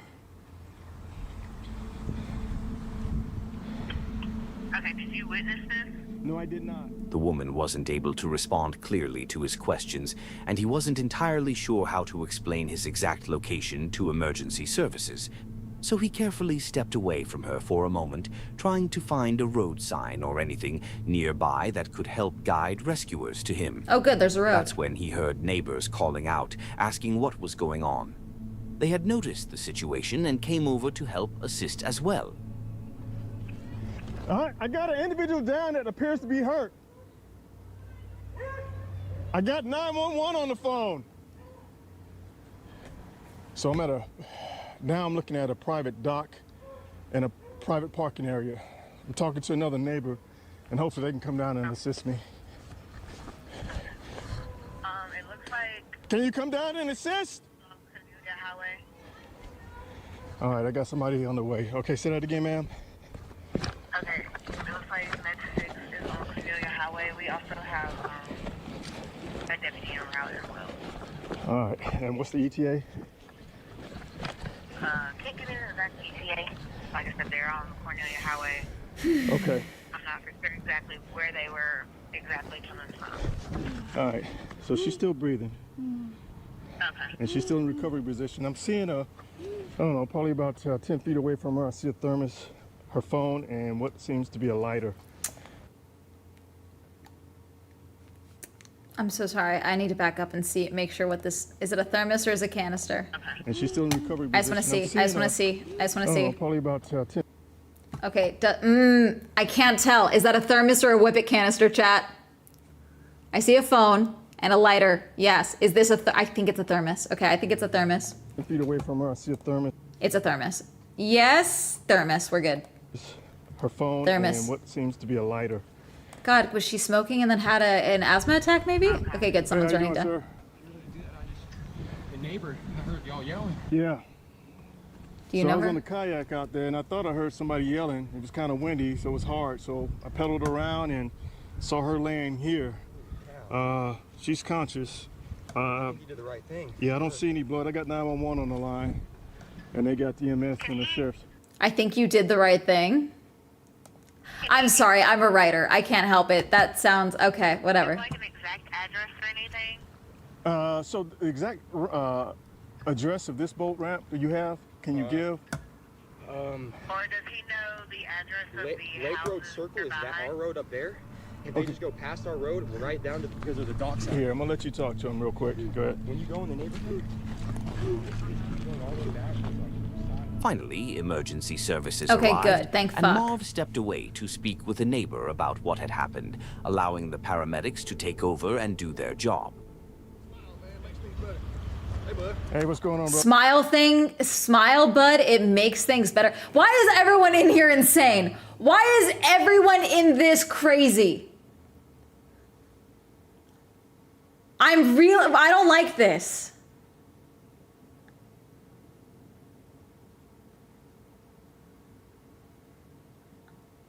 What's going on? Is this the racism? They saw a black man buy a drowned white woman. They expect the worst. That's crazy.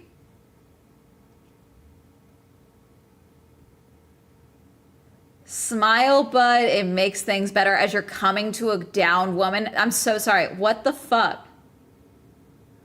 Oh God. Brothers, Do we need Karens out there? What's going on? I'm just gonna put 911. Again, let me know what information you all need. I mean, you just found her like this. You were just over there, and she was. She was yelling for help. Hello. Okay. There you go. She was just coherent here a little while ago. I need Lucas. I need Lucas. Yeah. Hey, can you hear me? Okay. Can you hear us, ma'am? The paramedics took her to the hospital, and for a while Marv didn't know what had happened to her afterward. Later on, he posted another video where he talked to A horrible transport position. A horrible You're supposed to secure her arms as well. Arms should be over her chest. Or at least at her sides. Because that her arm being down could put pressure on her lungs like that, especially because she looks to be from this angle. It looks like she might have bigger breasts. about the incident and shared what he knew about how the situation unfolded. Many of you have wanted an update as to the status Can I be totally frank? I always love a I'd rather be fishing hat. It's always funny. of the woman. I can confirm that when she left, when she was picked up by EMS, she was receiving the needed and required care Oh God, did she pass? for her condition, and she continued to receive that once she got to the hospital, Oh God. and has since been released. Oh no, dude, why did we phrase it like that? Why is everyone insane? Why did we phrase it like that? Why did we phrase it like that? Good sir, what are we doing? What do we mean? What do we mean? I can tell you that's all the information that was provided to me, and I totally understand it because of HIPAA laws. This certain information that cannot be divulged. I do not know her name. I do not know her address. I don't know anything other than she is alive, well, and still on this earth with us all today. So again, I thank God for that. And hopefully that's important to you all that are watching right now to know that information. I understand that we have some online detectives that want answers to a lot of the questions that were being asked, you know, as to the who, what, when, where, why, and how. I don't know those answers. Marv didn't know why she was there or how she ended up in that situation. But what mattered most was that she was alive and safe afterward, likely because he chose to stop and help. If he had ignored it and kept going, the situation could have ended very differently, especially with how vulnerable she seemed at the time. There are still a lot of unanswered questions, like whether she lived nearby or had just been passing through and got hurt or lost. But regardless of the details, the important thing is that she made it out safely. And as for Marv, well done. He did the right thing when it mattered most. On June 30th, 2025, Flooded the land that they used to store water as the biggest public lake area in northern Georgia. Most people go there to drink and swim. Like it was an asthma attack, yeah. reporter Lenildo Frazão was live from the Miriam River in Brazil, covering a tragic incident that had taken place there just one day earlier. On June 29th, a group of teenagers had gone to swim in the river, but they quickly underestimated how strong and unpredictable the water really was. 13-year-old Raisa Fernandez disappeared under the surface shortly after entering, and her friends watched in shock as she went under. That was the last time she was seen. Search and rescue teams, including divers and people working along the riverbanks, spent hours trying to locate her, hoping she might have been carried downstream or reached another point. But despite all their efforts, there was still no sign of her. The reporter originally went there to raise awareness about how dangerous strong currents can be, especially for people who aren't familiar with the area. But during the live broadcast, things took an unexpected turn when he walked closer to the water himself, took off his shoes, and stepped in to demonstrate just how quickly the depth changes and how risky the river can be even when it looks calm from the surface. Olha, a gente já vê que aqui a água é muito forte. Oh, I've seen this. I think, doesn't he like almost drown, or he does drown in this? I think I've seen this. E vai descendo, ó. Yeah, I think I've seen this. Ixi, Maria, vai descendo aqui, viu? Ó, vai descendo. Quanto mais você desce, pode vir, Messi, pode vir. Quanto mais você desce, mais fundo fica. Ó, aqui, ó. Até que aqui é de boa, mas só que é uma descida. Aqui onde ela se afogou, Why would you do this? é uma descida. Pra você ver aqui, ó. Onde ó, o tanto que eu passei aqui, daqui dá mais ou menos uns 2,5 metros. Ó, e quanto mais você anda, ó a diferença aqui já onde eu estou agora, ó. Então, pessoal, e ainda tem a correnteza. Aqui já, olha, ó, um passinho para frente, a água já tá praticamente me cobrindo. Então, o risco aqui. However, nothing could have prepared him for what he was about to encounter just seconds later. Olha, andei pouquinho aqui, ó. A água já tá acima do meu peito, para você ver a situação. Se eu andar um pouquinho aqui... Bro, stop! Ó, vou andar mais. Ó a fundura aqui, ó. Ui.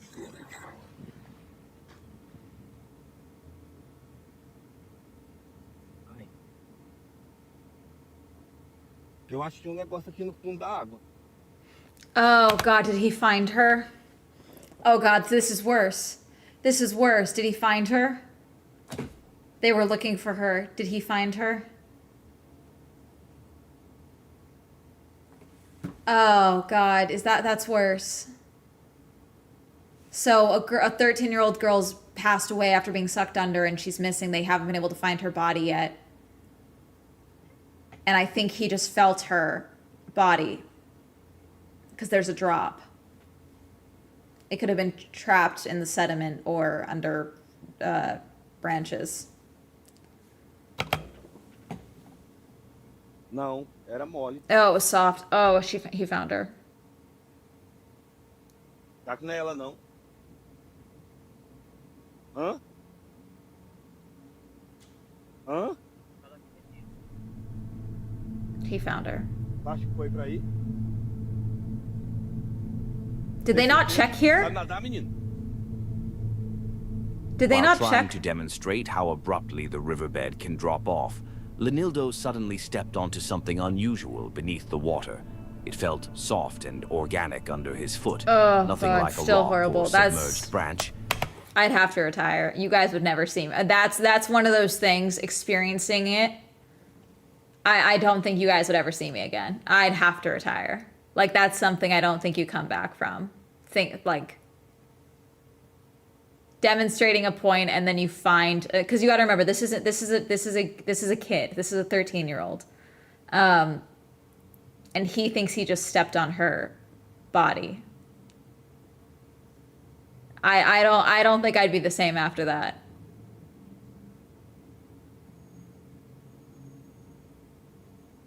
Yeah. And that immediately made him freeze. Because the water was so murky, he couldn't see what was below the surface, but a growing sense of unease made him suspect what he may have just stepped on, and he chose not to investigate further. He quickly got out of the river and alerted the authorities. Not long after, rescue divers were deployed to that exact area. They were able to recover Raisa's body from the location. A later autopsy confirmed there were no signs of foul play, concluding it was a tragic accident. Yeah, see, that's... Carson Bender is a 19-year-old hunter from Wisconsin I don't know. who managed to capture something that could have gone a whole lot worse. He was set up on private land near Nakusa, running what seemed like a perfect turkey hunt. Decoys We placed saw out this. in the Oh, hayfield, no, we didn't see birds this. I just saw this. Sorry, we didn't see this. I watched this on TikTok. You'll like this video. It's funny.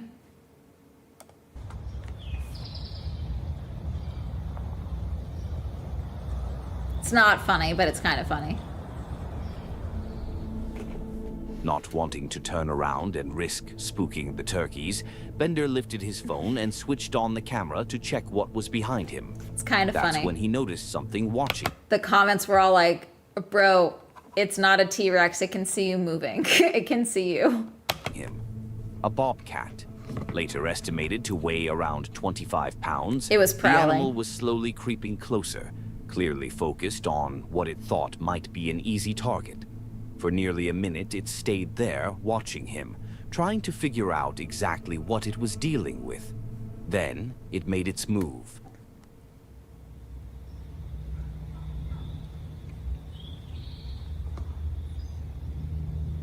Look at it gearing itself up.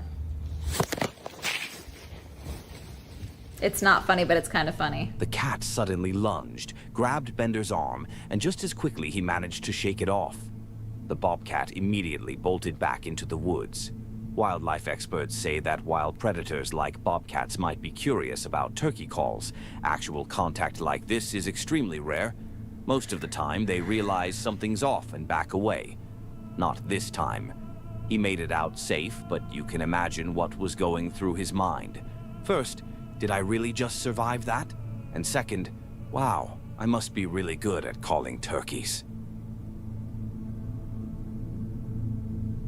Hazy is a guy who loves the outdoors. He regularly posts videos about his camping adventures, heading out into the mountains, forests, Haze. and all kinds of remote locations. You guys ready for content like this from me in 6 months? Over time, he's built a strong community, and watching his content can actually teach you a lot about life out there. But in this particular video, he captured a moment that really shows how quickly things can turn for the worse, even for someone with experience. He starts the video casually, just responding to some comments from his subscribers, unaware of what was about to happen. Cold and outdoors. What's the best method of kicking your ass to actually get out?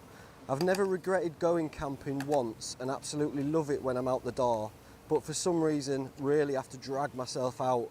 I have no idea why. Because it's easier to stay in. Everything's designed to keep you in. The amount of media we have to watch, easy food, easy life. Everyone's knackered from working all day, and that's how they want it, mate. They want you knackered, and they want you staying in and not doing anything and consuming media and fear porn, and And what you've got to do, mate, is prove them wrong. Stick it to the man. And stick it to yourself as well, because no one Gee, I wonder if his comments are full of people mad at him. deserves to kick your ass as much as you do. But while responding to that comment, he started losing focus on what was right in front of him and what he was doing. Oh And that God. brief Is he gonna slip? moment of distraction led to something that could have gone a whole lot worse. He's gonna slip. Have your own little foxy inside your head saying, you know, if you're like, I can't be bothered, mate. Shit! Called it. Called it. Ah! Ah!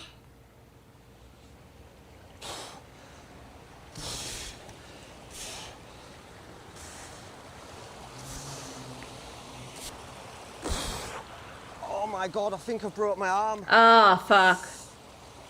Oh my God, I think I've broke my arm. Oh my God. Oh no. Oh my God. Right, okay. Oh. Ow, ow, ow. Where's my camera gone? Has it gone down waterfall? Oh no. The Where's mic's still mic? being connected. Mic's still there, you can hear me. Can you hear me? Audio only. I'm sorry, that's really I think funny. I broke my arm, and I was lucky that I didn't land on my head then. I could have been dead. Jesus. I could have been dead there. Mate, I've just fallen down that cliff God, he's so fucking lucky. Oh shit, yeah, he's so fucking lucky. He could have hit that. and landed there. He's so fucking lucky. My arm is haggard, and I've lost my camera. Haggard. I don't know if it's landed in the water and just gone off end it. I can't see it. Okay, it doesn't look broken. It's landed in water and gone off end at waterfall, Definitely should get checked out. or whether it's on there somewhere on that cliff as I fell down. I feel sick.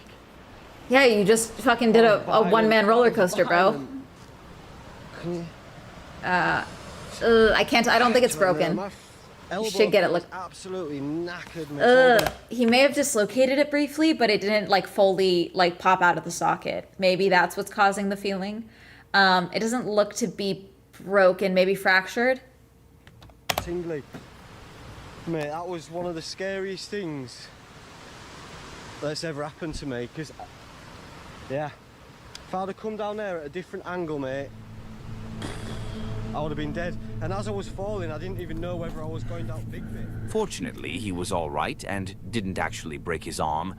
But let's be honest, that could have been very dangerous. Yeah. If he had landed on his head, and especially considering he fell into the water, any injury that left him unable to move could have easily caused him to drown right there. It really shows how just one small moment of not paying attention in the wild can turn into something serious. 1 second you're fine. The next you're in a situation you might not get out of. It wasn't even a big fall, that's the scary part. Something small like that can become dangerous really fast if you hit the wrong spot. So yeah, be careful out there. No matter how experienced you are, nature has a way of humbling you when you least expect it. Oh, sorry for the pause. He seems to have some cable with him. If you can, I know you don't want to, but what he should do is try and make a sling to have it secured to his chest. Some people don't want to because it's like, no, I need both of my arms to move. But if there's already a fracture or anything, you don't want to cause any further hairline fracturing or any other damage or chipping, anything like that. So you want to have it secure as much as you can. All right, let's do van life horror.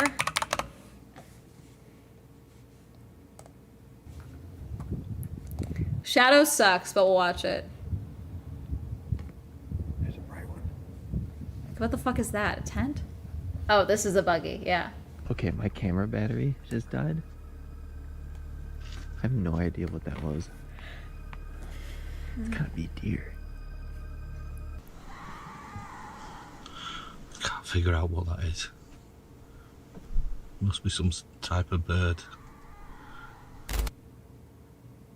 Adam, a solo van lifer traveling through Europe, was parked at a motorway service station somewhere between Budapest and Prague when his peaceful night's sleep turned into every vehicle dweller's worst nightmare. Around 3 a.m., Adam was jolted from sleep by voices uncomfortably close to his van. Still in a daze, he activated his CCTV system to see what was happening outside. What he saw on the screens made his blood run cold. Okay, so I've located 2 people on the right-hand side of the van. Oh no, maybe that's not them, because they're walking off up towards the motorway. Well, that's a bit weird. Why would you be walking up towards the motorway? But yeah, maybe that's not them, unless they come back, but they seem to be disappearing into the distance. Let's just fast forward a bit. Oh no, wait, they're coming back. Okay, this is blatantly them. Right. So for some reason they've walked up towards the motorway and then they've come back into the service area. Yeah, they're coming directly to my van and they're going round the back of my van. Okay, so this is obviously when I heard their voices. Oh no, they're going straight up to... They're going straight up to my driver's window and they're looking in it. The strangers weren't just passing by. They moved with purpose, walking around to examine different sides of the vehicle. One appeared to be smoking, but their behavior was far from casual. Adam watched through his security cameras as the men circled his van, peering through windows and studying the exterior. So enter the thieves. Around the rear of the van, they take a quick look at the back. It's casing the thing. Smoking something. Maybe he's innocent. Maybe they were just smoking. See, can I be totally honest? Too few people are willing to lay on the horn in this instance. I've noticed this. Because I guarantee you, if you snuck up to the front and just laid on the horn, these fuckers would run. You know? And they never do the horn. They make it clear that there's a person in there, but if you use a horn, other people become aware of the situation. You know? If you yell, "Hey, get out of here," then they know you're one person inside the van. But if you lay on the horn, you're now alerting everyone surrounding you. You have to move. You're going to have to relocate, but you're going to have to relocate regardless, you know? I heard them. That's where I heard them talking. I was sort of in a daze. Was that a lit cigarette you threw in the what's trash going on? can, sir? That's a fire hazard. Now, so let's pull that camera back up. Why does he look like he's innocent? Because I remember I heard them actually touch the handle. Oh yeah, look, there we go. Right, he's bent down there. What's he doing? Yeah, he's trying to do something there. And that was where I shouted pigeon. Look at that. Right, let's just rewind that again. Right, so he's keeping an eye on that lorry that's leaving, and he's bent down doing something by my van. He must be trying to hide the fact that his hand's like touching the handle. But this is the point where I heard the handle go, and I'm half asleep, and I shout pigeon, and I rush up and I open up this curtain here, and then you can see as soon as I do that, he says something to his mate, and they scupper off. So if we go back to the front camera, we should, yeah, there we go. So that's them. As soon as they know that I'm in the van, they're now just disappearing off into the night as though nothing's happened. And then, oh look, have they stopped? Are they trying a lorry? I know, maybe they haven't. The footage isn't that good quality, obviously, because it's real dark. But I think you can see they are just walking off into the distance there. They're probably assuming that there are definitely people in the lorries having a sleep, but my van just looks like it's sat there on its own. Now this bit round the back of the van seems quite innocent. It looks like he's just smoking. Okay, why are we still watching this? I'm so sorry. We got to the point already. That is the back door right there. I hear the voices out there. That's when they chuck that cigarette away. Now when I first wake up in the van... In late autumn 2022, sorry, I was Josh, like, we saw a solo this. van lifer, was wrapping up his final day working in Minnesota. Gotcha. He found a remote campsite along Lake Superior, miles from the nearest town, with no cell service and surrounded by dense forest where few people ventured this late in the season. What started as a peaceful evening by the lake would quickly turn into something he couldn't explain. The clouds have rolled in, and it looks like the clouds are going to be here to stay. But it's late enough now to where the sun is going to set low enough to where I'm not going to get a good charge anyways through the trees. So we're going to go ahead and go to our campsite here.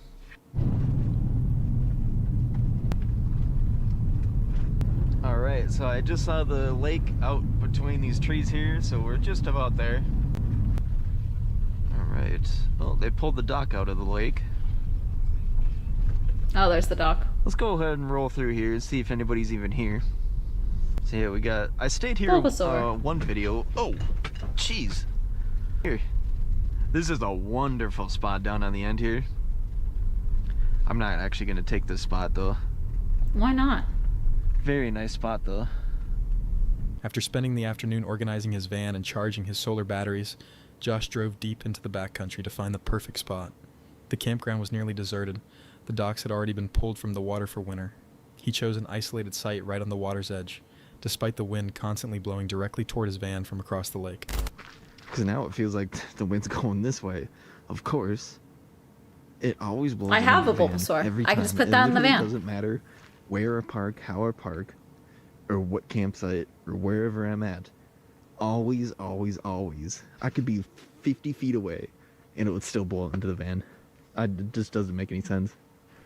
Yeah, so this will be the spot. Usually the wind comes right off the lake. This is our final spot in Minnesota. Sad days.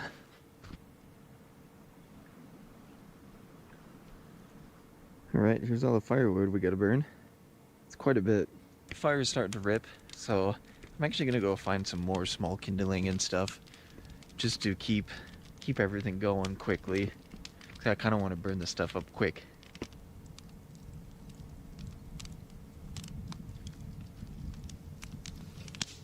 Alright.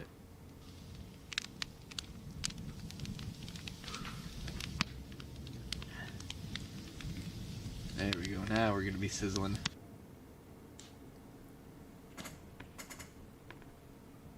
One Direction and Yuki Bear.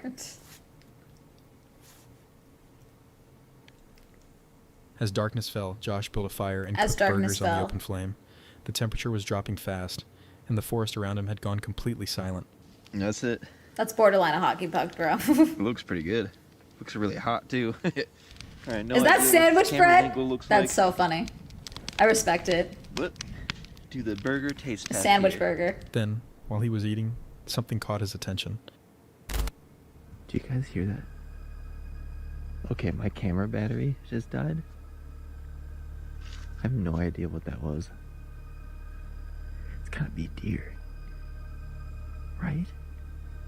What would be walking through a lake? Is that a bird? Huh. Well, I think I'm gonna pack up and get inside the van. Okay, y'all, so I'm in the van. I literally have no idea what was out in the water. It sounded like it had legs and it was walking through the water. Good night, Yeah, misguided banshee. It can have fun out there. Inside, he could still hear it. The splashing, the movement in the water. It continued for some time before finally stopping. He turned on his diesel heater and tried to settle in for the night. Some viewers who watched his video suggested it could have been a Sasquatch. Others thought it might have been a Wendigo. Could have been a Sasquatch. A creature from Native American folklore known to haunt the forests around the It's never a Wendigo. Let's be serious. Great Lakes. But the most unsettling possibility is the simplest one. That something was out there watching him. Something that knew how to move through water without leaving tracks. Bigfoot. Something that waited Also, until he what the was fuck alone did- and vulnerable. Move through water without, like, God, this is why I hate Shadow Chronicles. Shadow Chronicles is more annoying than, what's his name? Here that day. After returning to camp that evening, the extreme winds made it impossible to build a proper campfire. So they sat around a small ammo can fire pit, trying to stay warm under the full moon. We've been sitting out here, we've been wanting to make a real fire, but it's just the winds have just been so strong all night, nonstop.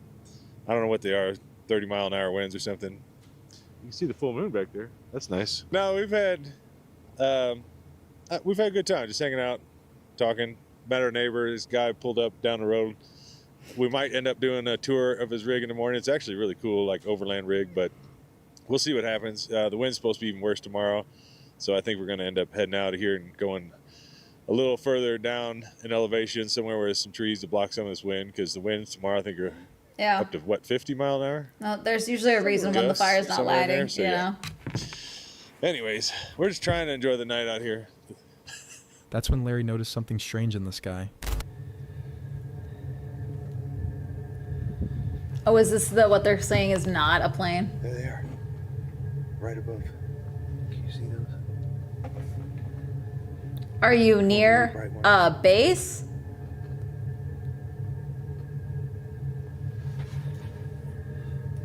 Up here, there's a really bright light. There's three. There's three again.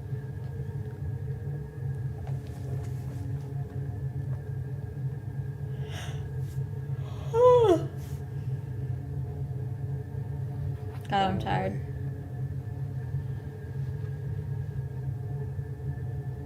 Oh, it's coming back. Look, there's another bright one.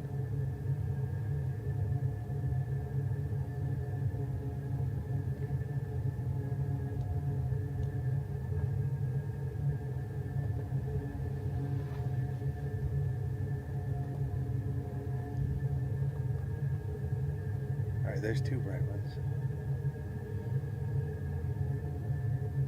Now they both went away.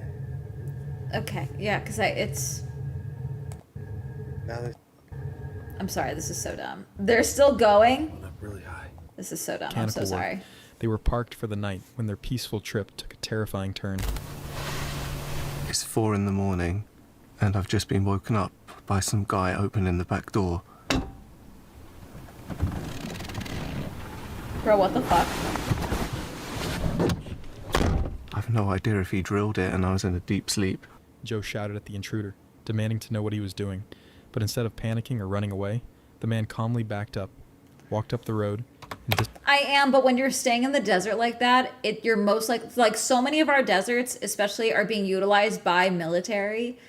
It's probably military craft. Like it's probably with fucking SpaceX not disclosing a bunch of shit. I'm open to UFOs. I'm open to aliens. We are the universe is too vast for us to be the only intelligent life form. That's my true logical thought. But oftentimes what they're like, oh my God, this is proof, is never proof, you know? disappeared into the night, as if nothing had happened. The casual nature of his retreat made the encounter even more unsettling. After the intruder left, Joe and Jody...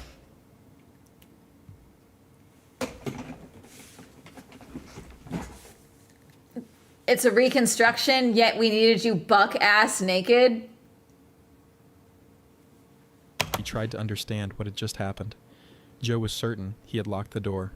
He always locked the door. I shut the back door and locked it, but... He did a recreation of this incident? Yeah, now I'm just up and looking out the window nervously.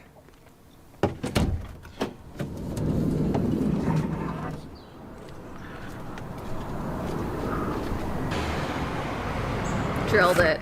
The next day, they decided to investigate how the break-in occurred. There were only two possibilities. Either the intruder had... I'm sorry, this is dumb.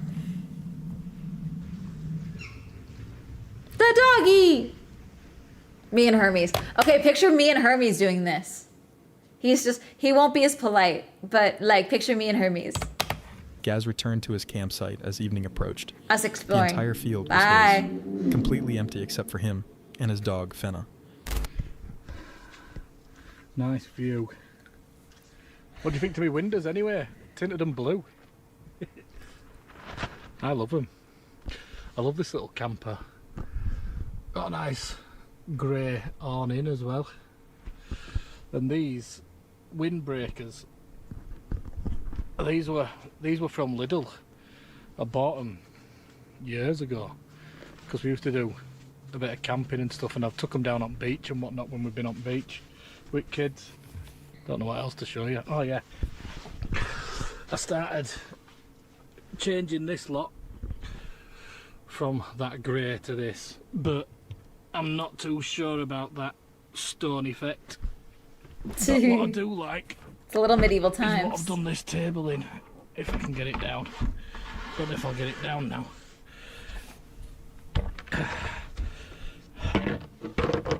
I do like that. So I might do all that in wood just to break up the grey a bit, because everything's grey. I've got some new seat covers which were, I think they were like 16 quid, PU leather from China. Oh, let me put that back up there. Oh, it's not going to go up there now, is it? Maybe if you use two hands, dude. Hold on.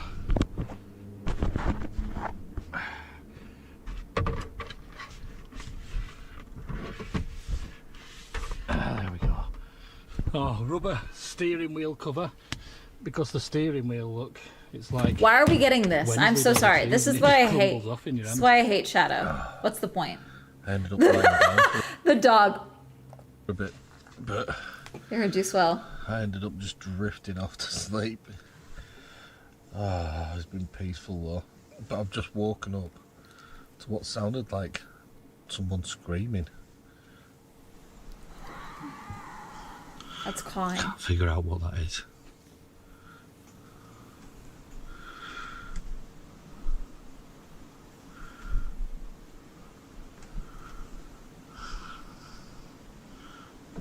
Must be some type of bird. Let me know in comment if you know what it is.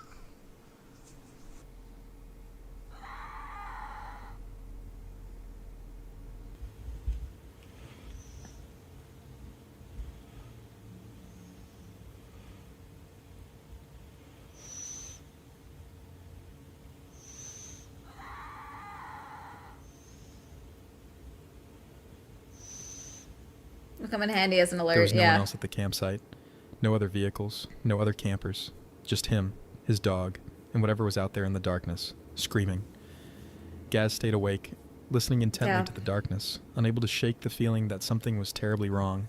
The isolated location that had seemed so peaceful during the day now felt threatening and exposed. Despite the terrifying experience, morning eventually came, and Gaz survived his night in the remote Yorkshire hills. But the memory of those screams echoing through the darkness would stay with him Echoing through long the after he darkness? left that cursed campsite behind. For those brave enough to camp alone This in is isolated so. locations, Sorry. This this is, serves I as a hate Shadow Chronicles. Let's see. Shadow Chronicles. Shadow Chronicles. This is new. Proper scary. Oh wow! First person to actually do that.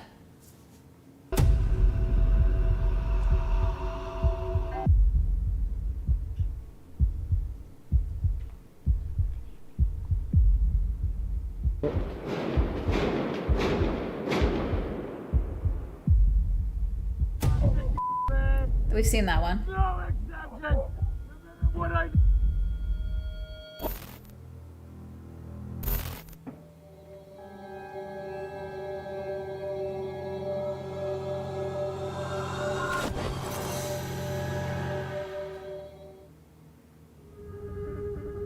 The first video tonight comes from My Name's Teo, a US-based lifestyle and adventure vlog channel that blends urban exploration, abandoned site visits, and everyday travel experiences. It is December 10th, 2024, in the United States. The day begins with Teo filming from the back of his van, Doggy. parked outside a Starbucks. After dropping a friend off, he stops to charge his devices and grab a coffee. He casually reflects on a recent Christmas party in Not the Texas Crocs. and meeting someone named Dolly, describing the event as a fun and memorable experience. Okay, is this relevant? Light music and relaxed commentary set an easygoing tone before the group heads out toward the day's planned exploration. 1954. It used to be, you know. Ooh, Uh-oh. that's creepy. Did you see that? Yeah. What was it? Go in? No. What? Oh, the open thing. You're the person in The that- open in furnace.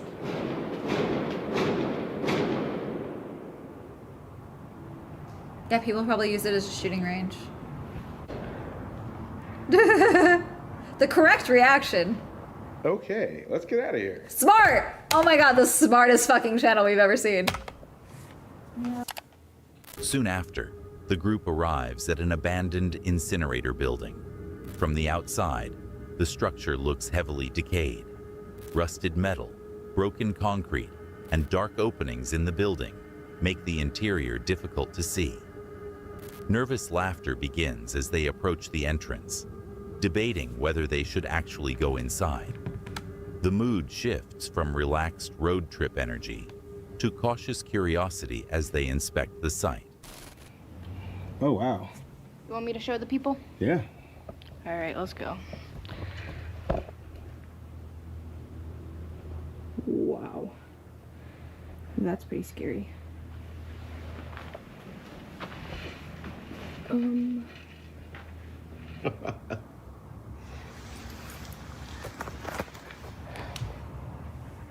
Two of you better not come around that corner and try to make me choose which one is the real one. While standing near the building, Teo explains Giving some of the gunshots? reported history of the location. Giving gunshots? According to local information, the structure may have been Y'all heard gunshots and then you saw that wall and you're like, yeah, this is fine.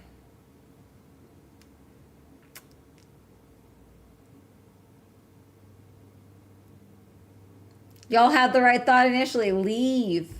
used as a meat processing facility during the 1950s, with burning equipment once operating on the property.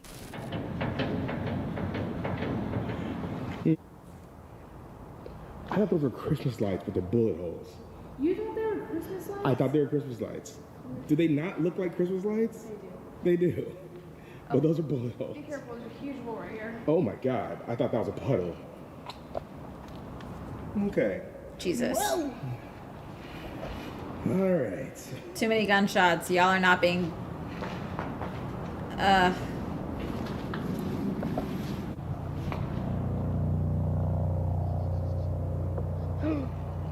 Whoa. Wow. Did it feel like super stable or? No. No. No. Oh, this whole time we've been...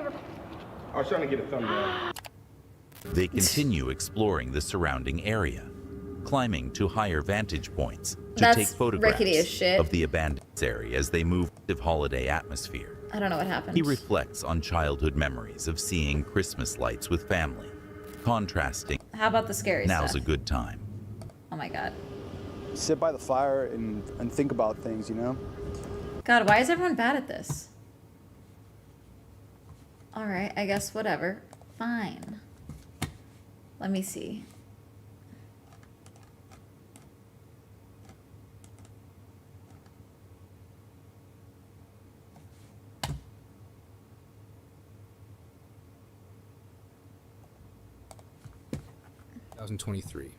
Deep within the Scottish Let's try this wilderness, a solo camper known as Under the Weather sought a tranquil escape. Nestled between... Is this the falling? I think it was the fall. No. You just told me to subscribe. It's pretty wet, so...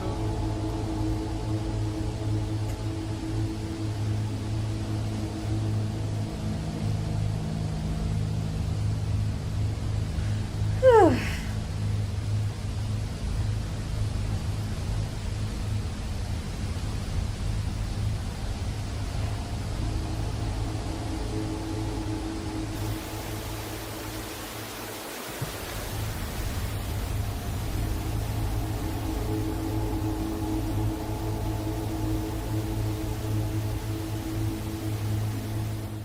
After turning in for the night, the silence was pierced by unsettling noises.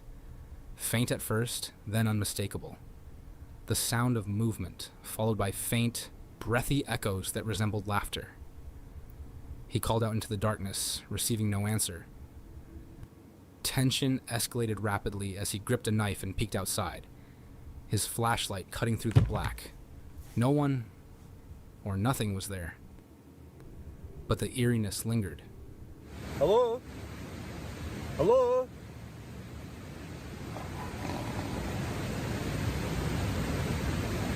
Hello? Hello? Meet a Hermes. Hello? Hello? Hello? What are you doing? Me in the middle of the night. Hello? Why is there noise? What are you doing? What are you going to do? Go to bed. The thing is, I'm kind of on an island here, so there's river on that side, river on that side. It's very hard to get down here if it was a human, that is.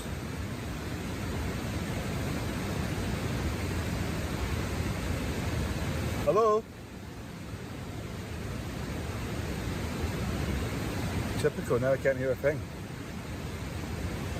Right, I'll turn the light off.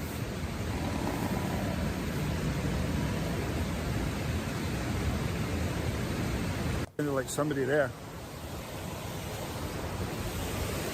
But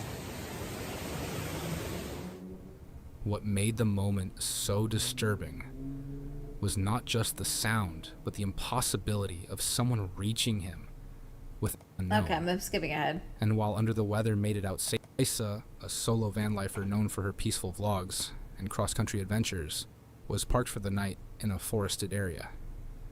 Her videos typically feature scenic drives, quiet campsites, and reflections from the road. But one upload stood apart from the rest, documenting a chilling encounter that rattled both her and her viewers. Somebody's back here again. I hear footprints. Hello? How can I help you? It's 4:30 in the morning. I don't feel safe. Oh, I've Who are seen you? this. I've seen this. We've seen this.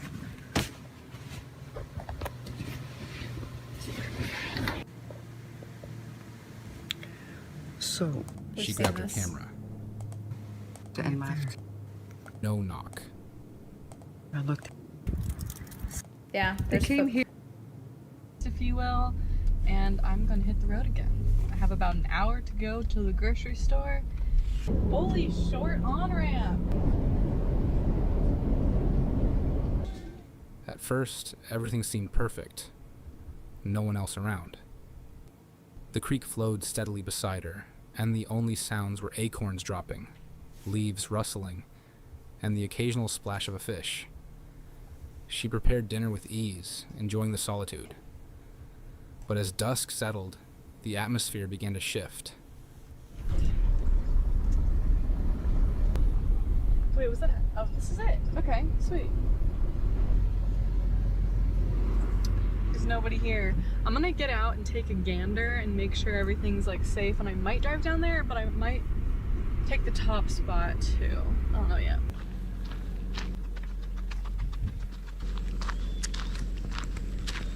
That's where my friend Grace camped when I was camping down here.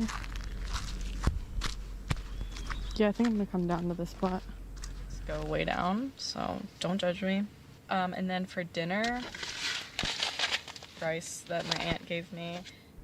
What had been a comforting silence began to feel too silent. Too that kind of silent. stillness Too silent. where your ears start to question what Too they're not silent. hearing. Then, movement. Subtle, intentional. Something was out there, just beyond the trees.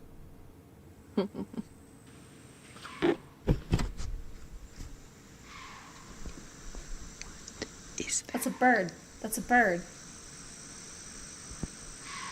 That's a bird. It's a fucked up bird.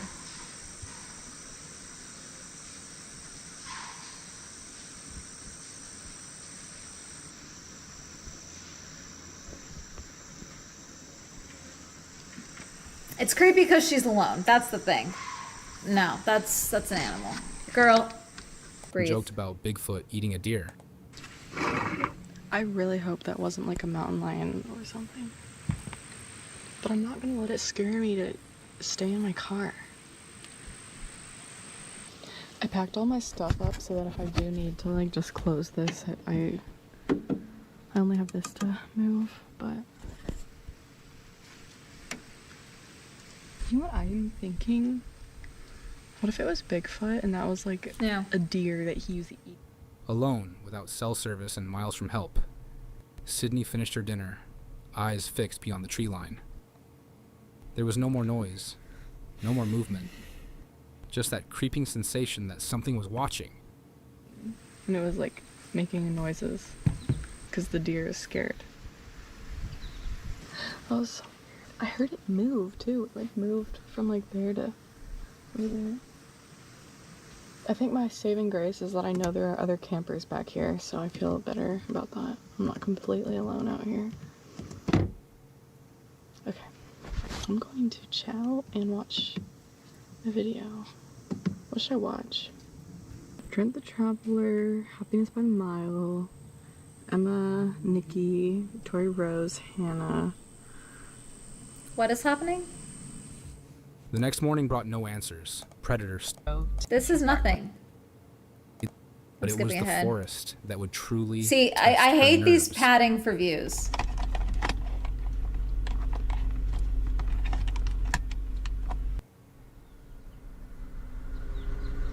Why do we need to see this? We don't need to see this. It really makes it easy for me to...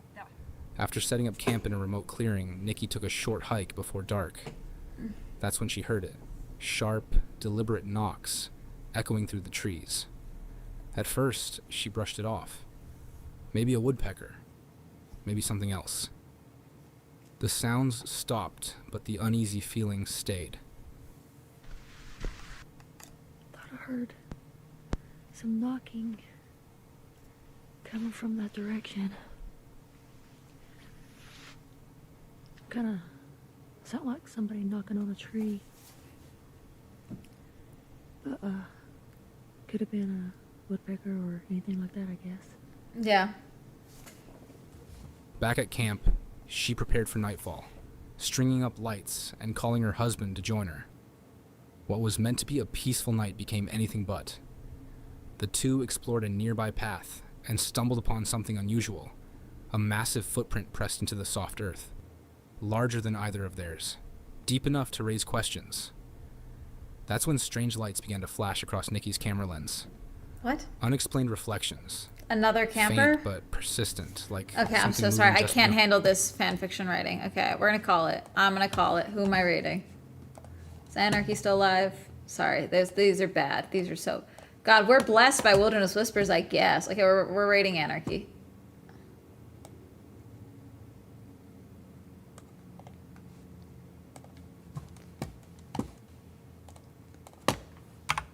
She's playing Tamagotchi Life.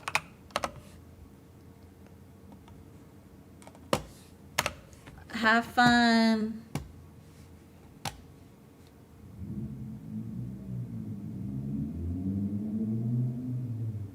Bye. Bye.